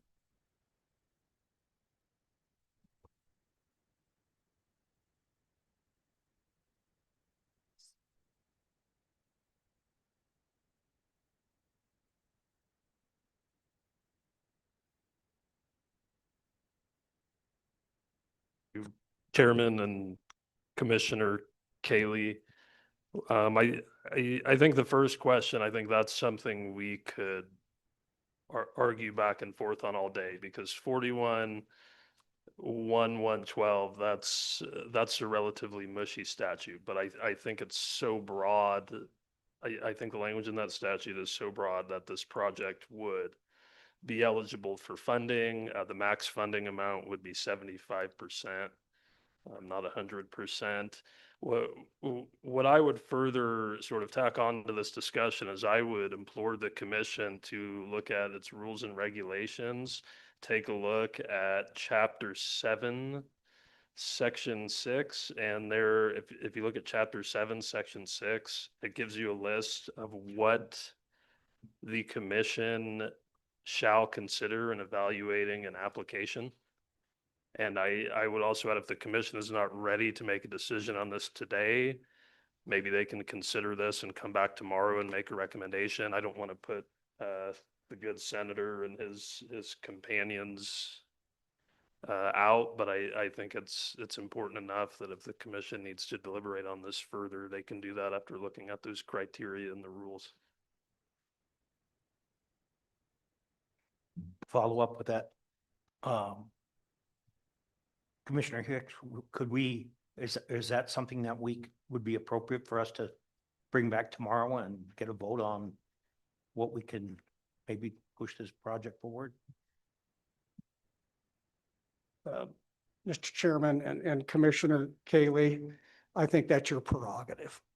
Clearly, it doesn't, you know, I would better that we have a very well-informed decision and discussion and move forward, but certainly that's a strict prerogative of the commission, whether you guys want to take further deliberations or not, so. Other questions or comments? Mr. Chairman? I'd like to ask a question myself. Okay, go ahead. Director Mead?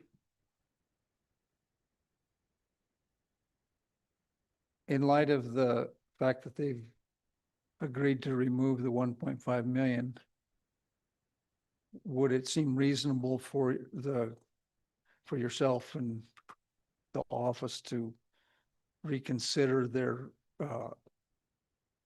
recommendation and discuss it tomorrow, just to bring that back forward to us with either a same or different recommendation?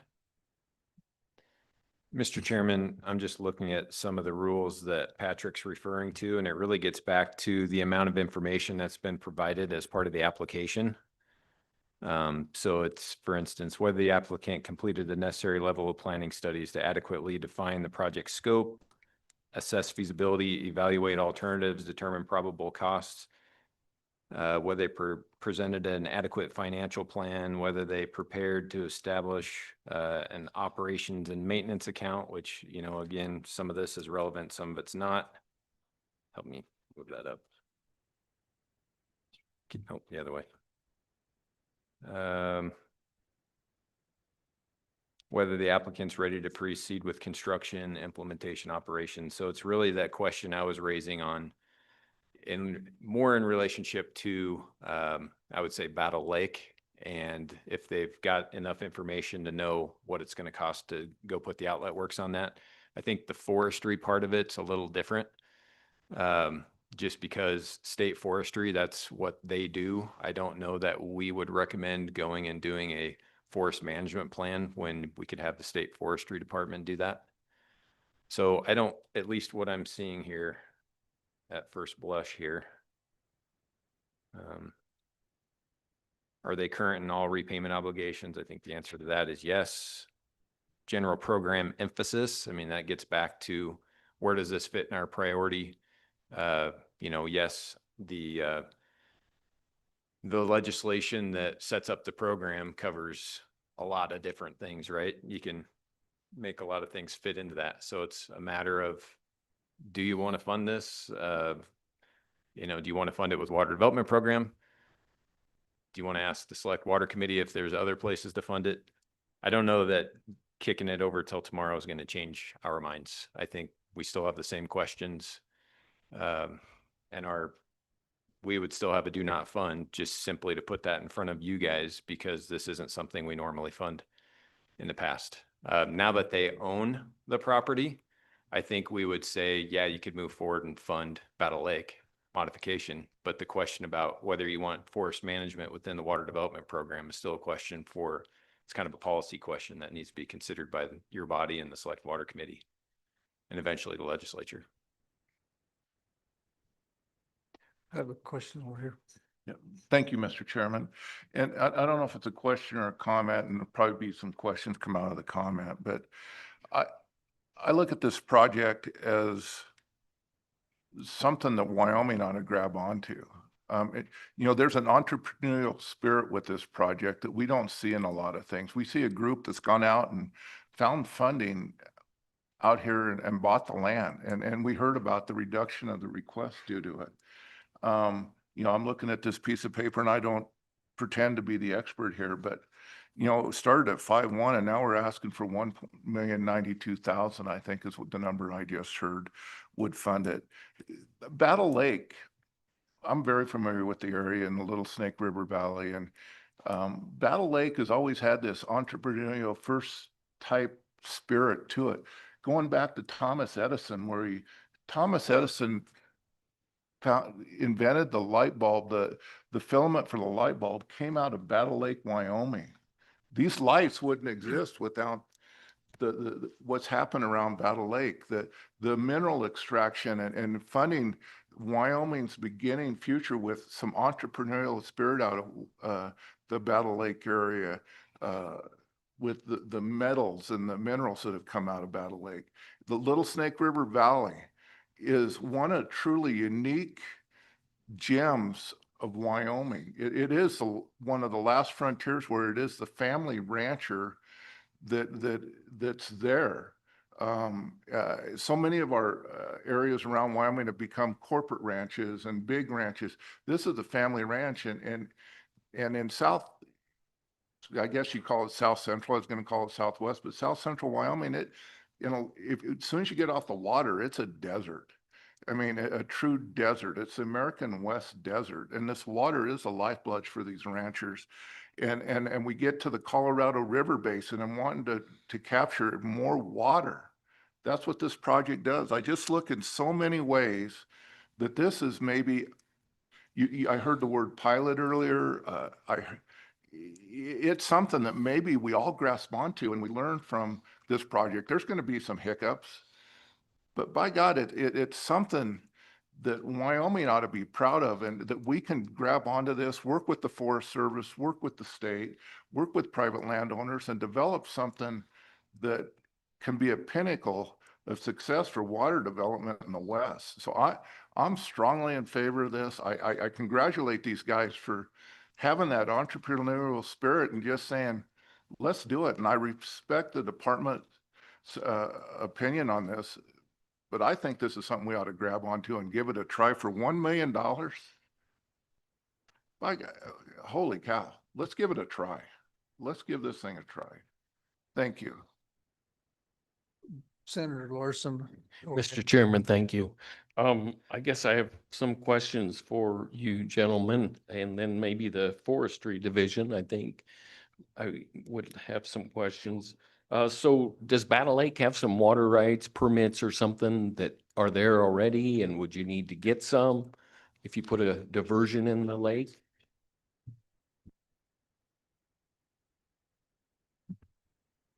So, Mr. Chairman and Senator Larson, is an old water administrator yourself, and so the minute that we put a control on that outlet, it's particularly if we increase storage, we're gonna have to file a water right on that. And that would be part of the process there. So, absolutely. Okay, that was one question. I guess for the state forestry, and I should probably already know this, do you pay for forest management already happening in some forests? Yeah, Mr. Chairman, Senator Larson, we do have different grant programs that we run through the State Forestry Division right now. We are looking at a couple different options here with some other programs that are offered through the U.S. Forest Service as well. So we're kind of operating through a bunch of different programs on different forests, trying to look for the best fit for these individual projects. But long answer short, yes, there would be an opportunity for other programs to get involved. Follow up. So currently, is there general funds going to forest management, as in thinning and such? Mr. Chairman, Senator Larson. So right now, the only real funding that we have through the general fund is through the TP&E account, Trust Preservation and Enhancement. That is specific to state lands. So any private lands, thinning or fuels work that we're currently doing are funded through mostly U.S. Forest Service grant programs.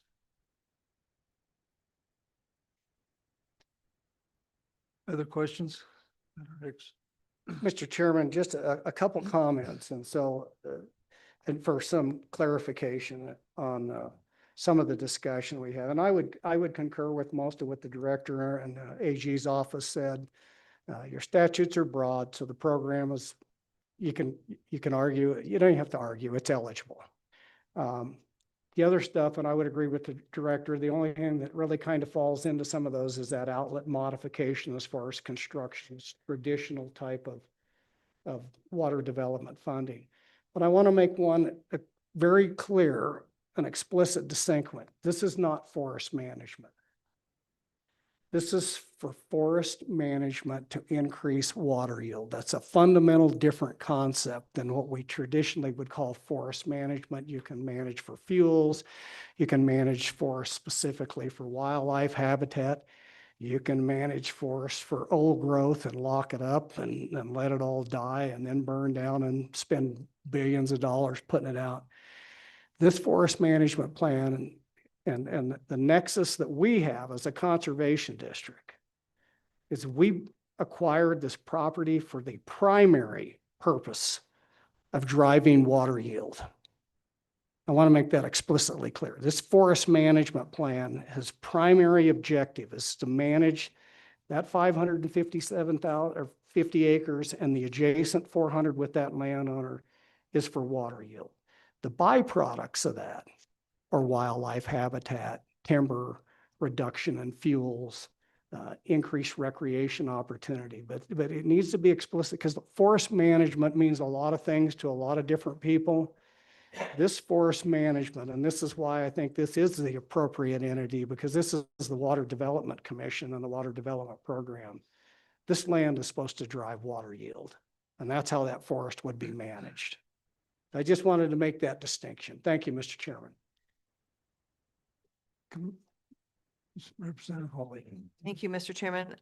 I'm kind of also inclined towards this project. I'd just like to see the legislature have the opportunity to hear about it and decide about it, consider whether there might be appropriately some additional funding or from a different source. But it, it kind of dies here if it doesn't fund it at this point, as I understand the process.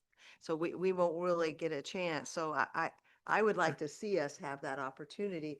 Lot of possibilities here. I probably wouldn't call it a pilot project. I would call it a demonstration project, and that it would be designed to demonstrate some things and even potentially a pattern that could be replicated in other situations. So that's just my kind of 2 cents worth at this point. I know that this is a decision really up to you guys at this point, but I'd like to see the legislature wrestle with this a little bit and talk about it and consider it. But thank you.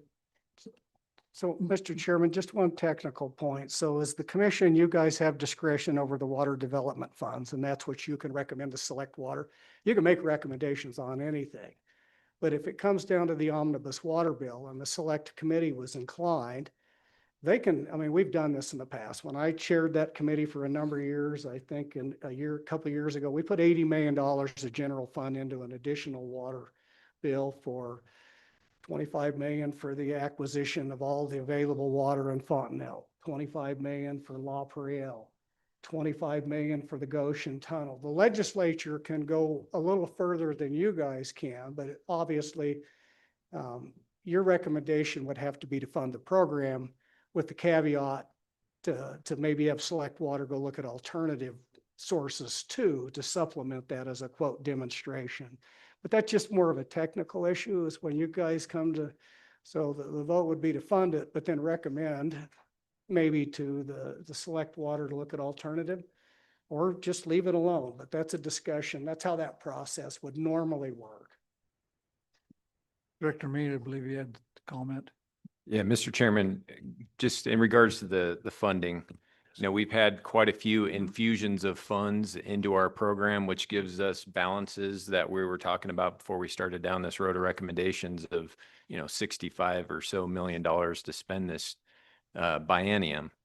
But if you were to not consider those and just look at what we get into account 1 and account 2 through mineral severance taxes and then some of the investment or the returns on investment on the existing balances, in the future, we might only be looking at $14 million between both accounts to do projects. And again, I agree, this is a good project. It's just whether or not we want to fund it out of water development. $14 million, it's $1 million for 1,000 acres. There's lots of thousands of acres of private and state lands in Wyoming. So I agree that this is a demonstration project. And if it's effective, then everybody's going to want to do it, right? So we need to be prepared for what that looks like and then how that's going to affect our program. And then I feel like at least this district is fairly sophisticated when it comes to this type of work because they've done this over in their area on other projects. So not everybody is going to have the level of knowledge they do. So my question would be then, when we just have somebody from some other basin that wants to come in and do one of these, are we going to have to start with a study to understand what a forest management plan looks like? Is state forestry going to step in and complete a forest management plan for every application that we receive? So again, I'm not opposed to the project. It's just the snowball effect of if this is really as effective as it could be, everybody's going to want one. And then where are we with potentially $14 million a year to actually do projects when these are $1 million per 1,000 acres? So. Senator Driscoll.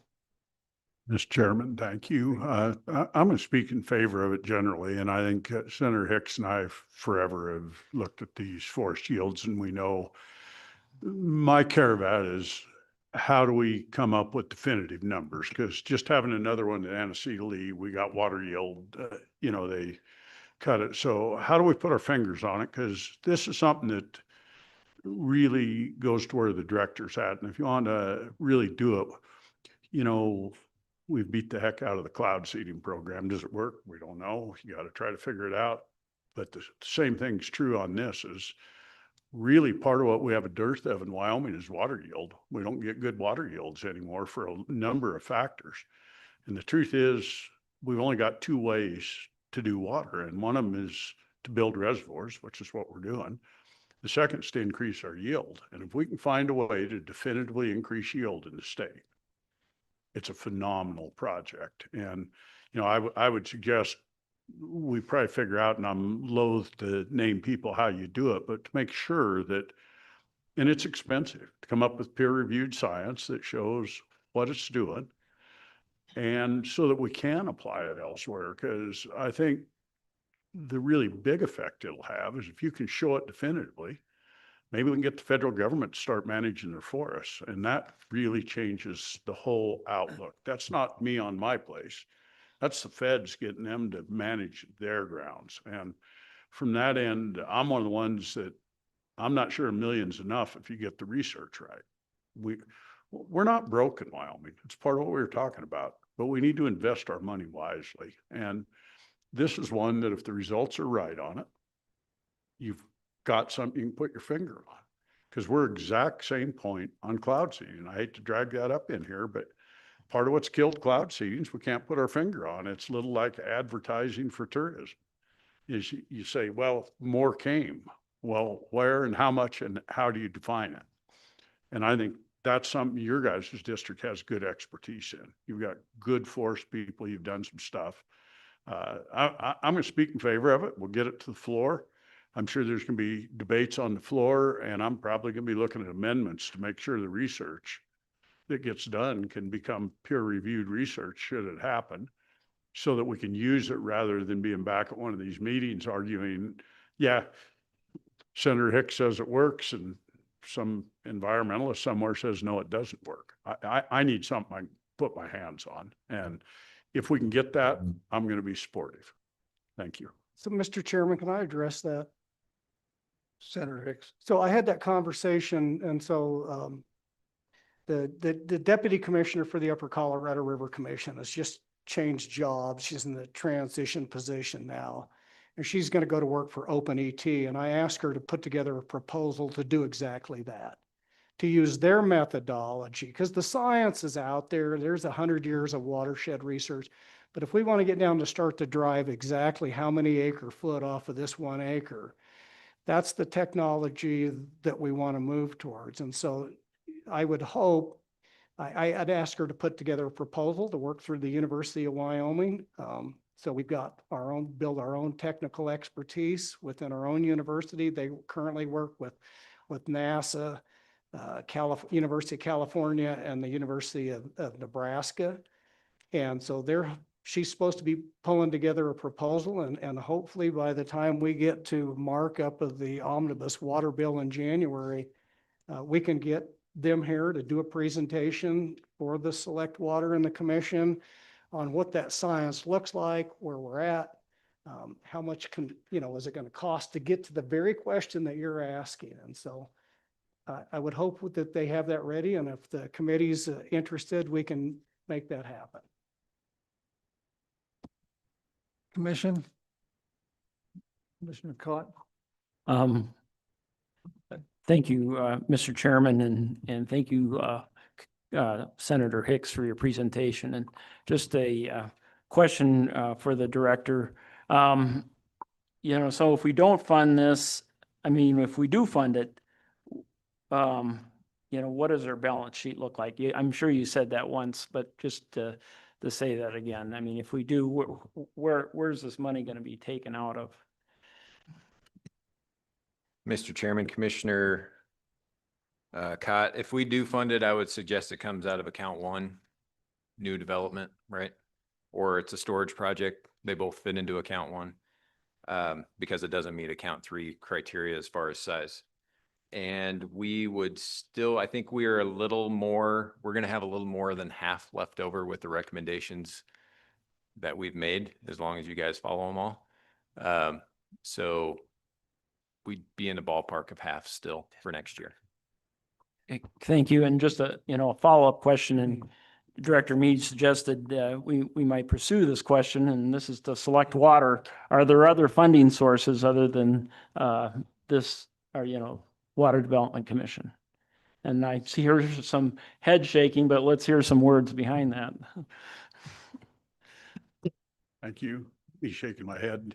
Yeah, we've put money in a lot of different places. It's a priority of the legislature, and that's where I was at is I wouldn't advocate spending a wild amount of money here, but these projects that have good reason to be there. That's what I said. The state's not broke. We just put a lot of money away. What we need to do is spend our money wisely. And this often is one that does that is what are the results? And so to me, I wouldn't have much problem looking at, Senator Hicks could bring a budget amendment or someone else that might create a little bit more to make sure it gets done right. Because to me, the critical part's not the cost. It's that the results are verifiable and doable because we're going to be fighting with people out of the federal government. This really isn't for the benefit, I don't think, of private landowners other than what it does water yield. Is really to help us drive, and Senator Hicks has done it forever, is how do we drive the Forest Service to actually manage the forest for the best forest health? And I can tell you, good managed forest is going to yield water, but it's also not going to burn and it's going to be a lot more resilient. And we've just failed across the board to get them to move. And the only way it seems to get there is peer-reviewed studies that their people have a hard time refuting. And if we can get there, I think it's a win-win for Wyoming. And it costs money to do that, but it's cheaper than building a reservoir. I was just earlier bitching up a storm, what it costs per acre foot, water in a reservoir. If you can yield that much by cutting trees and putting them to a sawmill and building buildings with them and saving off fire, you might find that yield cost drastically changes. And particularly in that area, when you get to the upper Colorado, you might change the yield out of the upper Colorado by, you're going to be able to do it with a study and say, here's the percentage. If you guys manage it, Wyoming might actually get its share of the water. So might the other states. Because right now, by them not managing, we're not getting our share of the water, neither are they. And you might find out that Las Vegas and Arizona and California all of a sudden turn into forest managers when they find out that they can flush their toilets. Mr. Chairman, I have a question. It's just a follow-up. Can I have a follow-up? Senator Larson. Okay. Thank you, Mr. Chairman. I think I'm wobbling a little here. I'm excited about the outlet works. I think that's a good project that the commission would be rightfully doing, I think. I'm just worried on the forest management. I would rather go through the state forestry division and maybe we need to be specific on what we tell them to do. Maybe you could fund the I don't know what you want to call it, the study of a part where we might get the university involved or something. But I'm worried that we're taking on forestry division things here when we're working on the forest stuff. Commissioner Cott. And this would be a question to the district, and it's commendable that you've purchased for $3 million that land. Do you have any additional money that you could put towards your request here? 50%. Was just wondering how deep that pocket is. I have a question. Maybe I misunderstood based on what Senator Larson's comments were. I was under the impression that state forestry was going to work on a forest management plan for the work that's going to be done. Is that correct? Mr. Chairman, yes, we will be and currently are doing some inventory and field work right now to get those management plans in place this winter. So we will have full inventory on both properties and we'll have that management plan completed sometime probably next spring. Okay, thank you. Does that help, Dan? Yeah, that's good to know. But, I think the whole thing is who's going to pay to go in there and actually thin it. And I don't know if you can get that from the Forest Service or not to help. Mr. Chairman, Senator Larson, the one other avenue that we are looking at right now is the Forest Legacy Program. It's a USDA program that runs through the Forest Service. And what they do is help put a conservation easement on these properties, and some of that will actually help pay for the work and make sure that those forests stay working for the duration of their lifetime. So to that point, we don't have the state appropriation, but there are some other programs to help fund some of the work once we get to that point. Commission, I think we've had, excuse me, we've had an awful lot of discussion, and in light of the time, Commissioner Anselmi-Dalton. I just was gonna ask if the director could break down. I don't understand what the 1,092,000 exactly is. I just want to know what we're voting on before we go. I mean, at first it was 2,500,000. I understand they bought the land. It's great.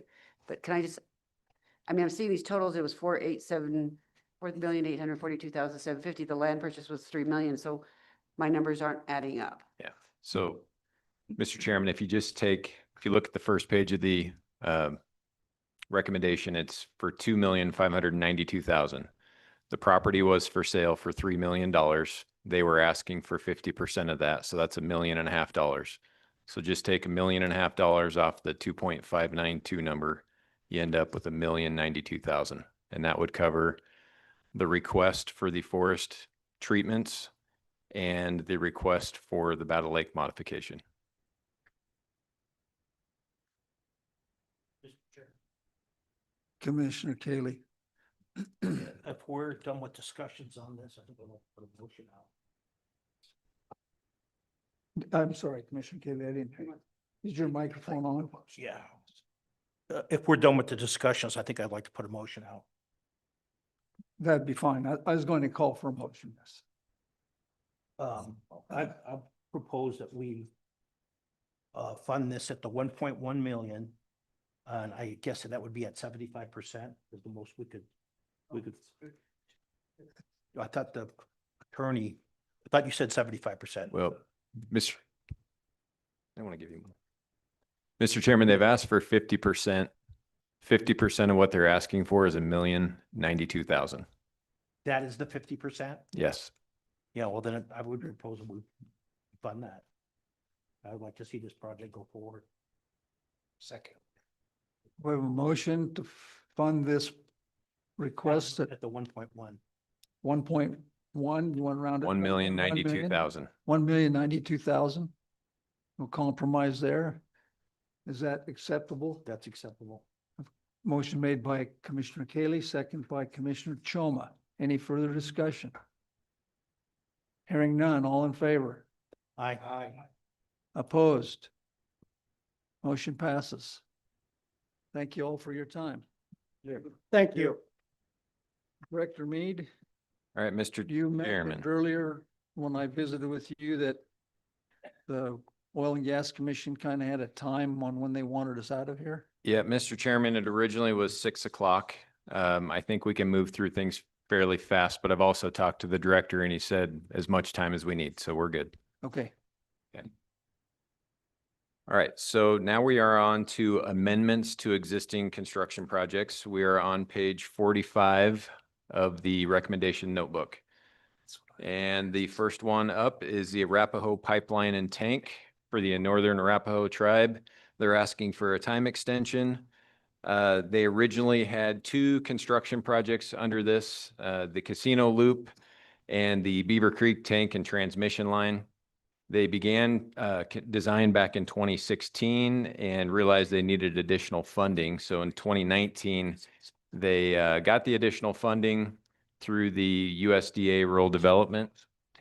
The Casino Loop portion of the project was built in 21 and 22. The Beaver Creek Tank and Transmission Line will likely extend into the summer of 26 to complete that. So we are recommending an extension of 1 year. So the reversion date would shift to July 1st of 2027. Thank you, Director. Anyone have any questions or comments? If you want to introduce yourself. Good evening. My name is Jola Wallowingbull. I represent the Northern Arapahoe Tribe. I am the director for the Tribal Engineering Department. I applied for the state and federal grants to improve our water and wastewater systems. This particular project, the substantial completion date will be November 30th, and the final will be June 30th approximately. So we weren't, you don't want to cut it too short, so that's why we requested this extension. Thank you. Any questions? We have a motion. Is that for both? There's two of them. Well, Chairman. 6 and 7. Chairman. Director, is that for both 6 and 7, the additional time? Yes, for both projects. Or items? Yes. The next project is the Arapahoe Water Supply 2016 project. We can cover that one too. Same sponsor if And I you have want. another one too, but We want to You're doing the ETHD one Yeah. also. Yeah, so consider them both in the same motion. if that's your wishes, we could sure do that. Be fine, go ahead. Yeah, so the next project, Arapahoe Water Supply 2016, is a similar project. It's 3 different transmission main sections. They've obtained additional funding for those. The first section's been constructed, but because of the delays with easements and getting the additional construction funds, they're just needing some more time. So we're recommending a 2-year extension on that one to July 1st of 2028. We have any- If you want to skip to the ETHD one, we could do that one. And since we have the sponsor up here representing that as well.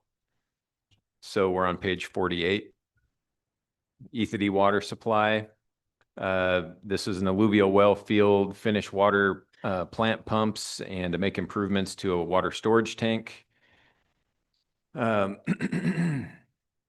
The plant pumps and the storage tanks have been completed, but the well field's taken a little longer to complete because of right-of-way issues. And so again, asking for some additional time, 2 years to July 1st of 2028.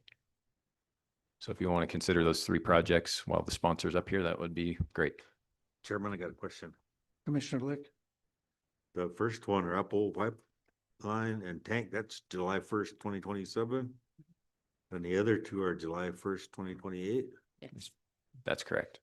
Okay, I'd like to make that motion that we do a time extension on the Apple pipeline and tank to July 1st, 2027. Apple water supply 2016 and including ETHD water supply time extension July 1st, 2028. We have motion by Commissioner Glick, second by Commissioner Anselmi Dalton. Any discussion? All in favor? Aye. Opposed? Thank you. Okay, Mr. Thank you. Chairman, sorry. Mr. Chairman, we're on page 47 for the Broken Wheel Ranch water supply for the Improvement and Service District. This is the design and construct a groundwater well, transmission pipeline, additional storage tank, and a booster pump station. And again, been delayed by original well siting and drilling a well. That well has now been drilled. So, and they've let the construction contract to basically hook it up. And they're anticipating that to be complete in late 2026. So we're asking for a time extension of 1 year from July 1st of 2026 to July 1st of 2027. Do we have any representatives of Broken Wheel Ranch Supply? Apparently not. Do we have any questions? Is everybody online for this? Sorry to interrupt you, Mr. Chairman. Perhaps a Doreen Butterfield? Or Kevin Martin or Robert Hood? Yes, sir. They should be rejoining the webinar now.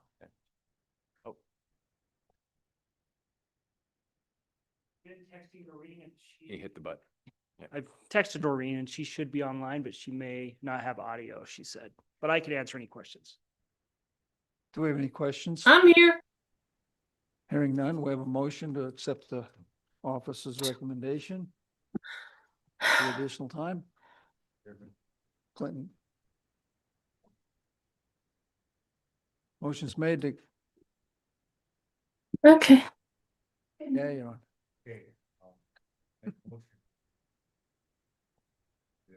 Extension July 1st, 2026 to July 1st, 2027.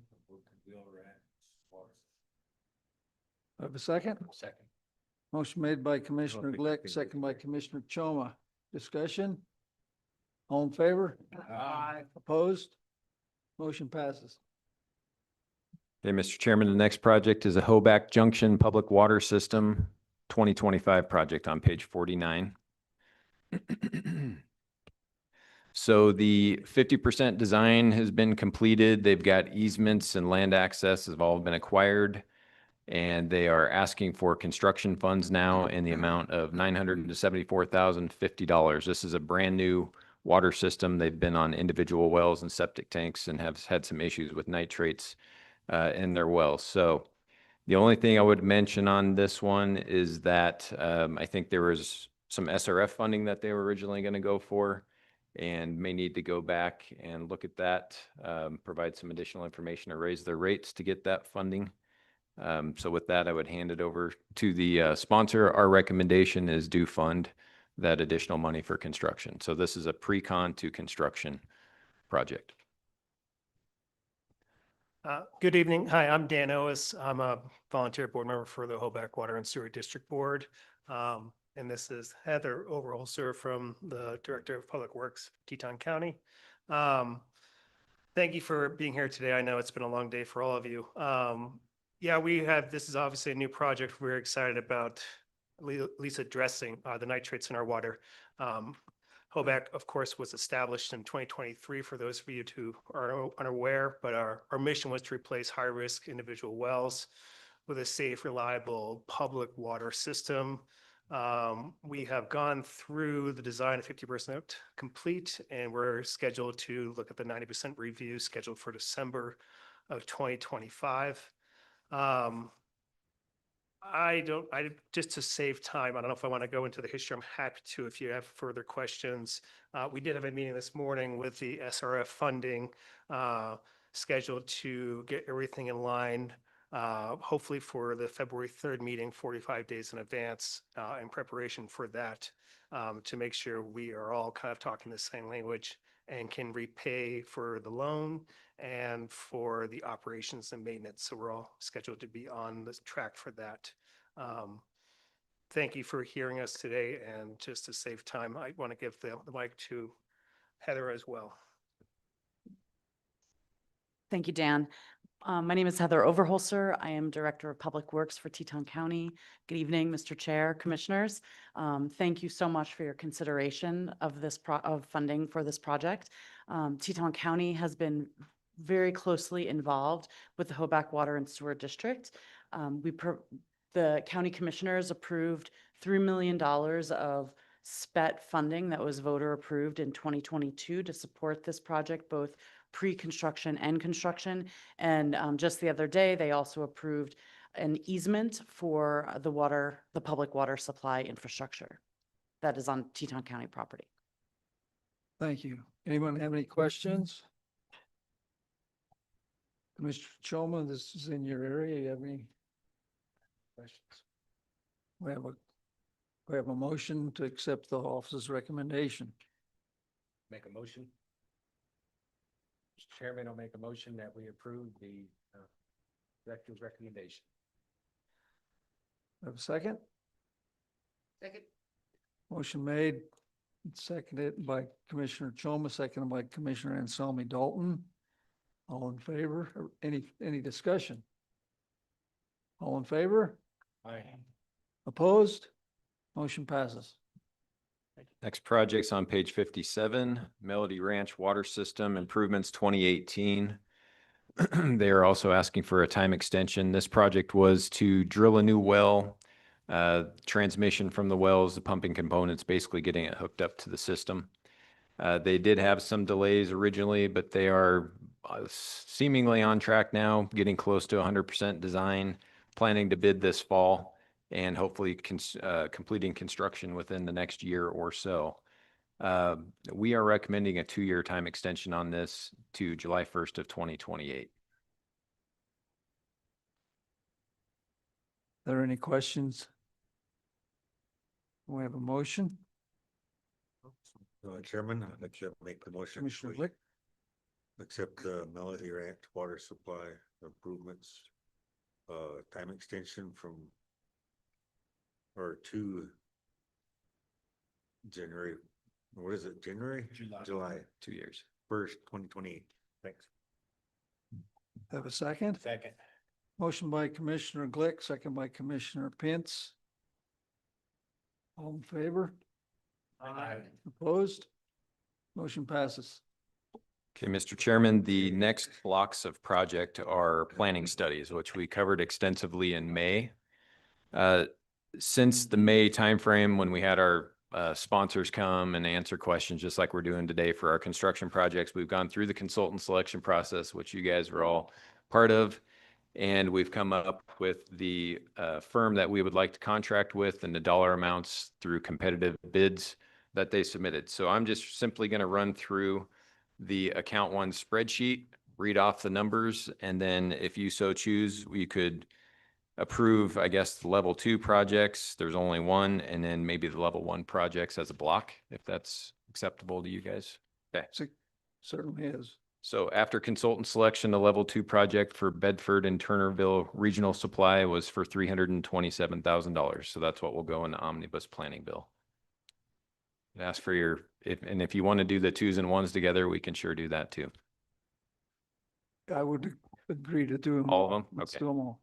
Okay, so then we've got the level 1s, Grover Water Master Plan for $165,000, the Kemmerer Diamondville Master Plan, $292,000, Laramie Master Plan, $276,000, Medicine Bow Water Master Plan, $174,000, Pine Bluffs, $169,000, Superior, $259,000, Worland Water Master Plan, $263,000, and the Yoder Master Plan for $214,000.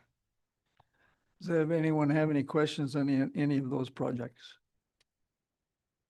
We have a motion to approve those. Mr. Chair, Commissioner, I would make a motion to approve the level 2 projects and the level 1 projects in the amount of recommended funding proposed by the Wyoming Water Development Office in the amount of $327,000 for the level 2 projects and an amount of $1,812,000 for the level 1 projects. the motion by Commissioner Anselmi Dalton, second by Commissioner Hosey. Any discussion?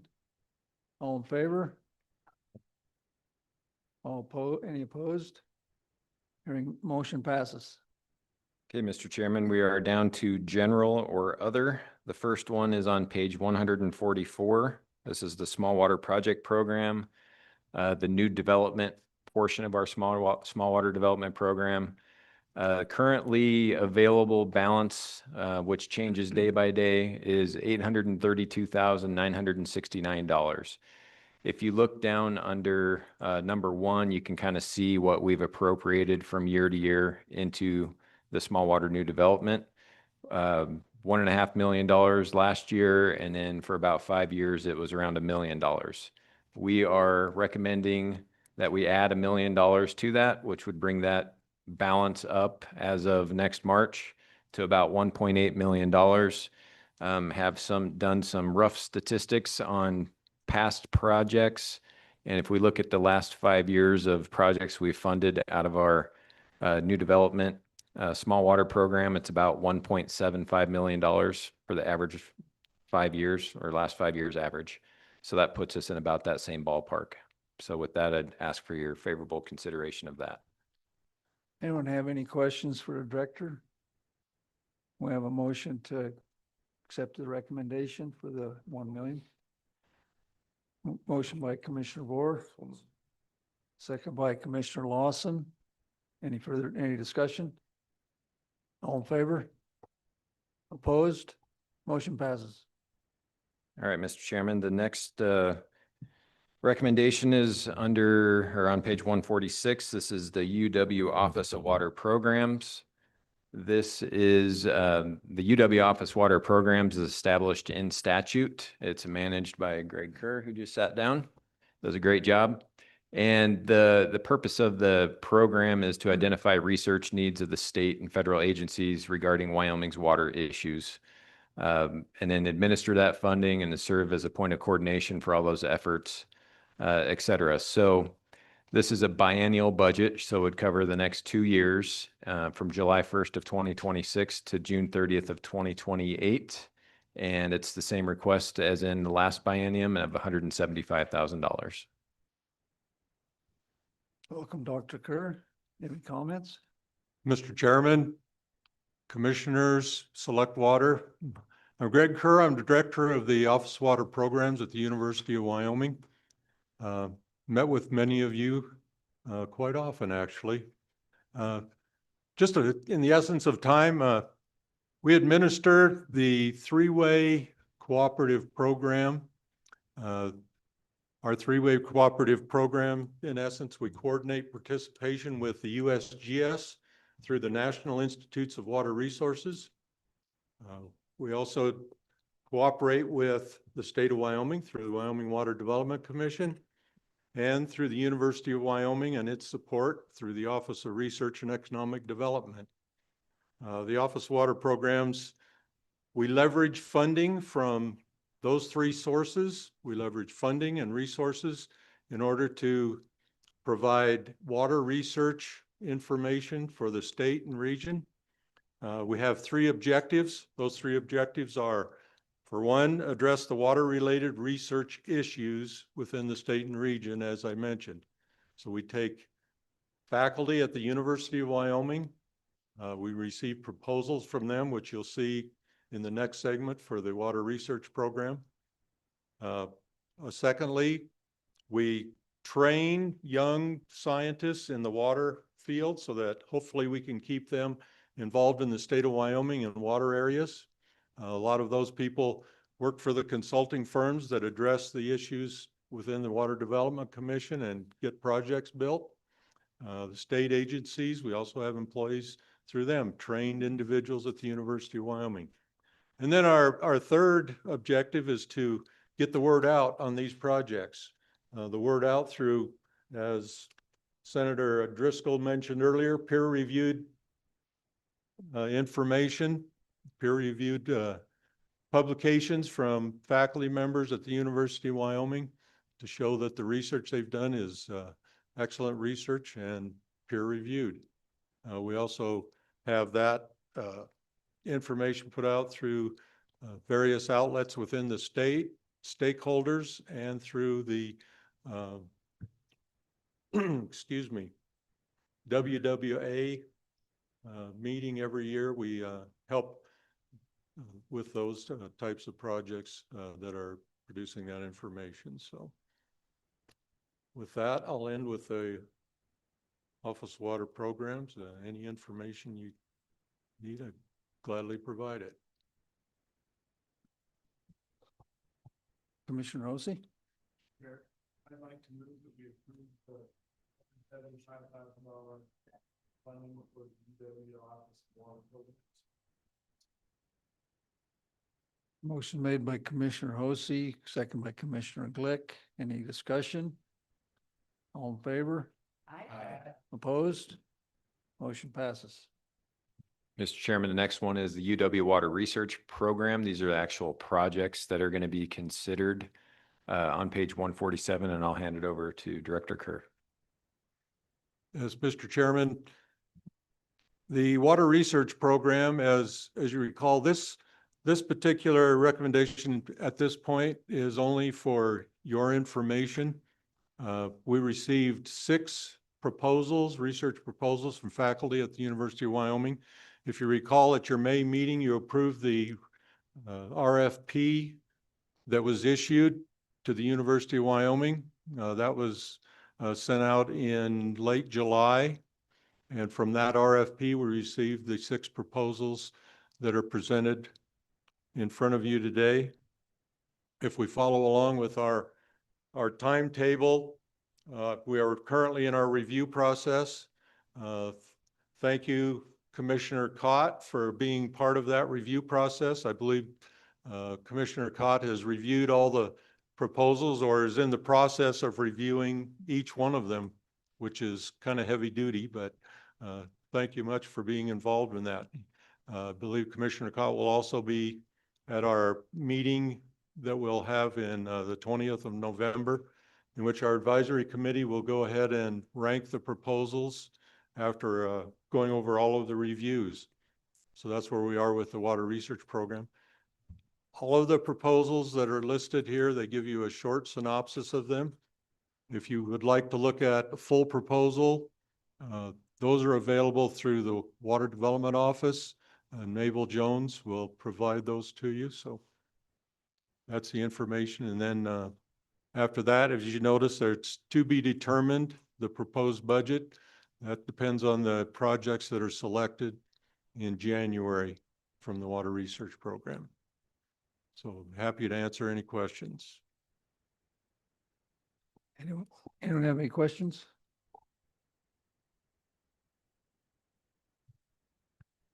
I think you're off the hook. Thank you.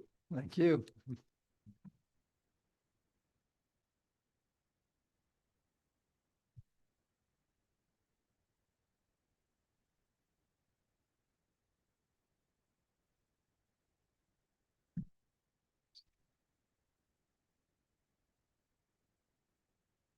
Okay, Mr. Chairman, the next one is on page 152.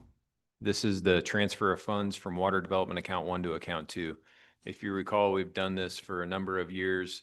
We have been getting more requests in Account 2 for rehabilitation projects than we have for new development as of late. So when we go through these, then I guess, cover the funding that we are recommending in Account 2, we need to transfer some money from Account 1 to Account 2. So to cover that, we are recommending transferring $16 million from Account 1 to Account 2. And then next year, we'll end up with about half of what we had. Because if you recall, looking at your sheets, we had about $16 million or so in Account 2 to start with. We'll end up with about 8 for next year, and then about half of what's in Account 1 by transferring that 16 million. And then tomorrow, when we get into Account 2 projects, you'll hear several projects are contingent upon the transfer from Account 1 to Account 2, if you recall some of that too. Any questions regarding that? Then I have a motion to, Sorry. I'd like to make the motion that we transfer of funds from Water Development Account 1, WDA 1 to Water Development Account 2, WDA 2, an amount of 16 million. have a second? Second. Motion by Commissioner Glick, second by Commissioner Choma. Any discussion? All in favor? Aye. Aye. Opposed?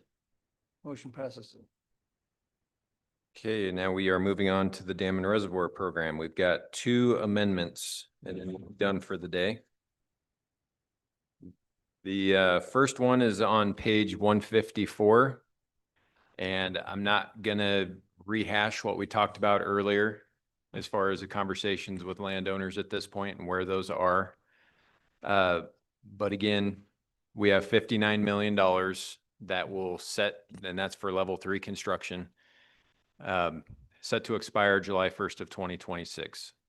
So we are asking for a 1-year time extension on that to allow these landowner negotiations, and if those are successful, the design of the mitigation concepts and then the final design of the project to play out without that money reverting. So that's the first one, and I'll answer any questions, or if you want me to move on to the second one, I can do that. You can cover them as a block or however you'd like.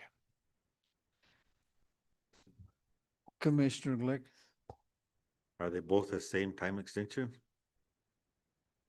Time and Mr. Chairman, let me look at that. Yes, they're both time extension, same time extension, but the second amendment is for funding. We But should, he's wondering about the same time on each. Yes, they both go to July 1st of 2027. Okay, that's all I was asking. Yeah. We I, didn't get your attention. in my mind, it would be cleaner to consider them separately since one has some funding involved. Yes. And if the sponsor here representing the Millwood Watershed Improvement District would like to introduce themselves, do you have any questions for them? So do we have any questions concerning the Alkali Creek Reservoir time extension? I've been asked to allow you to introduce yourselves. That's okay. You got it. Madam Chair, Mr. Chairman, members of the committee, members of the commission, thank you very much for your time. Appreciate it. My name is John Joyce. I'm the president of the Millwood Watershed Improvement District. We're the sponsor of the Alkali Creek Reservoir project. I,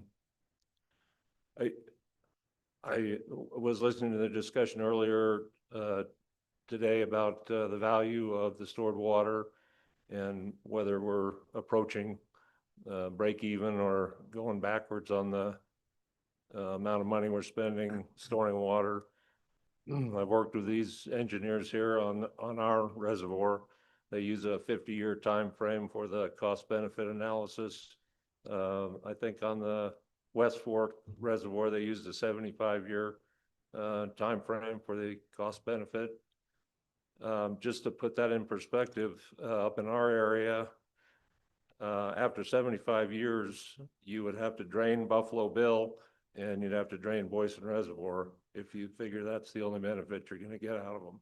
So if you did that, you would, the towns of Orland, Manderson, Basin, Grable, Burlington, excuse me, Powell, about a third of Cody, Garland, Franny, and Deaver, they would all be ghost towns. All the revenue that you get off of that goes through the county through property taxes that flows back to the state would be gone.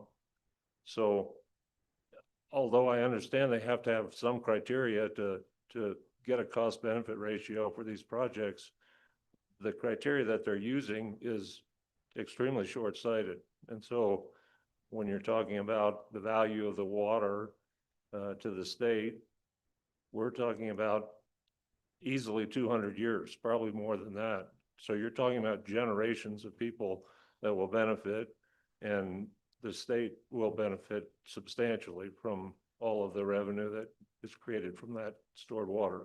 So I think we're underestimating when we do these cost benefit analysis a little bit on what the real value of these projects is.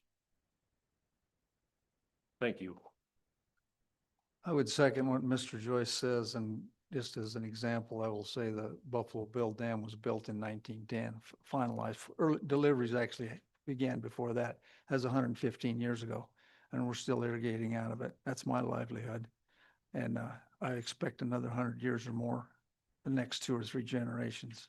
So I agree with what you're saying. Anyone else have any questions or comments? We have a motion to accept the recommendation for additional time. Mr. Chairman, I'd like to make that motion for additional time for the Alkali Creek Reservoir. Have a second? Second.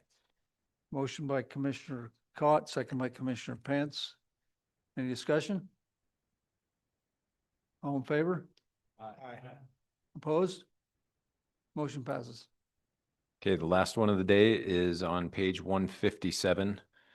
Now this, if you recall the levels and phases of the dam and reservoir process, level 2, phase 3 is where we do permitting and design. So what we're asking for is an additional $1,575,000 to complete the design work for Alkali Creek Reservoir.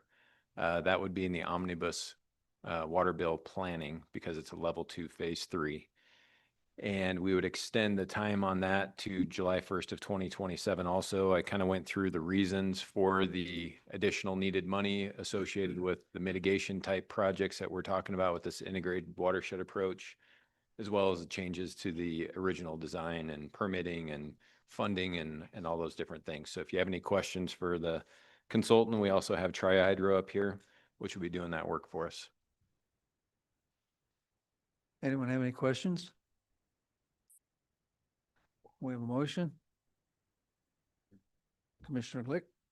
Motion to the additional time extension to July 1st, 2028, right? 27.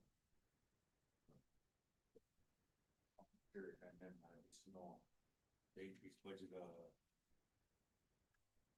$575,000. Doesn't, Mr. Chair, doesn't Select Water have to vote on this because it's an increase in the budget? I'm sorry, Commissioner. Isn't it because it has an increase in the budget? Doesn't Select Water have to vote on it, Director? Mr. Chairman, these are just recommendations. So the recommendations that come from the commission will go into the planning bill or the construction bill. They'll consider them officially. Ask lots of questions today, but officially at the January meeting as part of the draft bill. Second. Motion by Commissioner Glick, second by Commissioner Pence. Any discussion? All in favor? Opposed? Motion passes. Director? Mr. Chairman, that's all for today. We'll start again in the morning fresh at 8:30, I believe. Okay. Meeting's adjourned. Mr. Chair, I did change our dinner reservation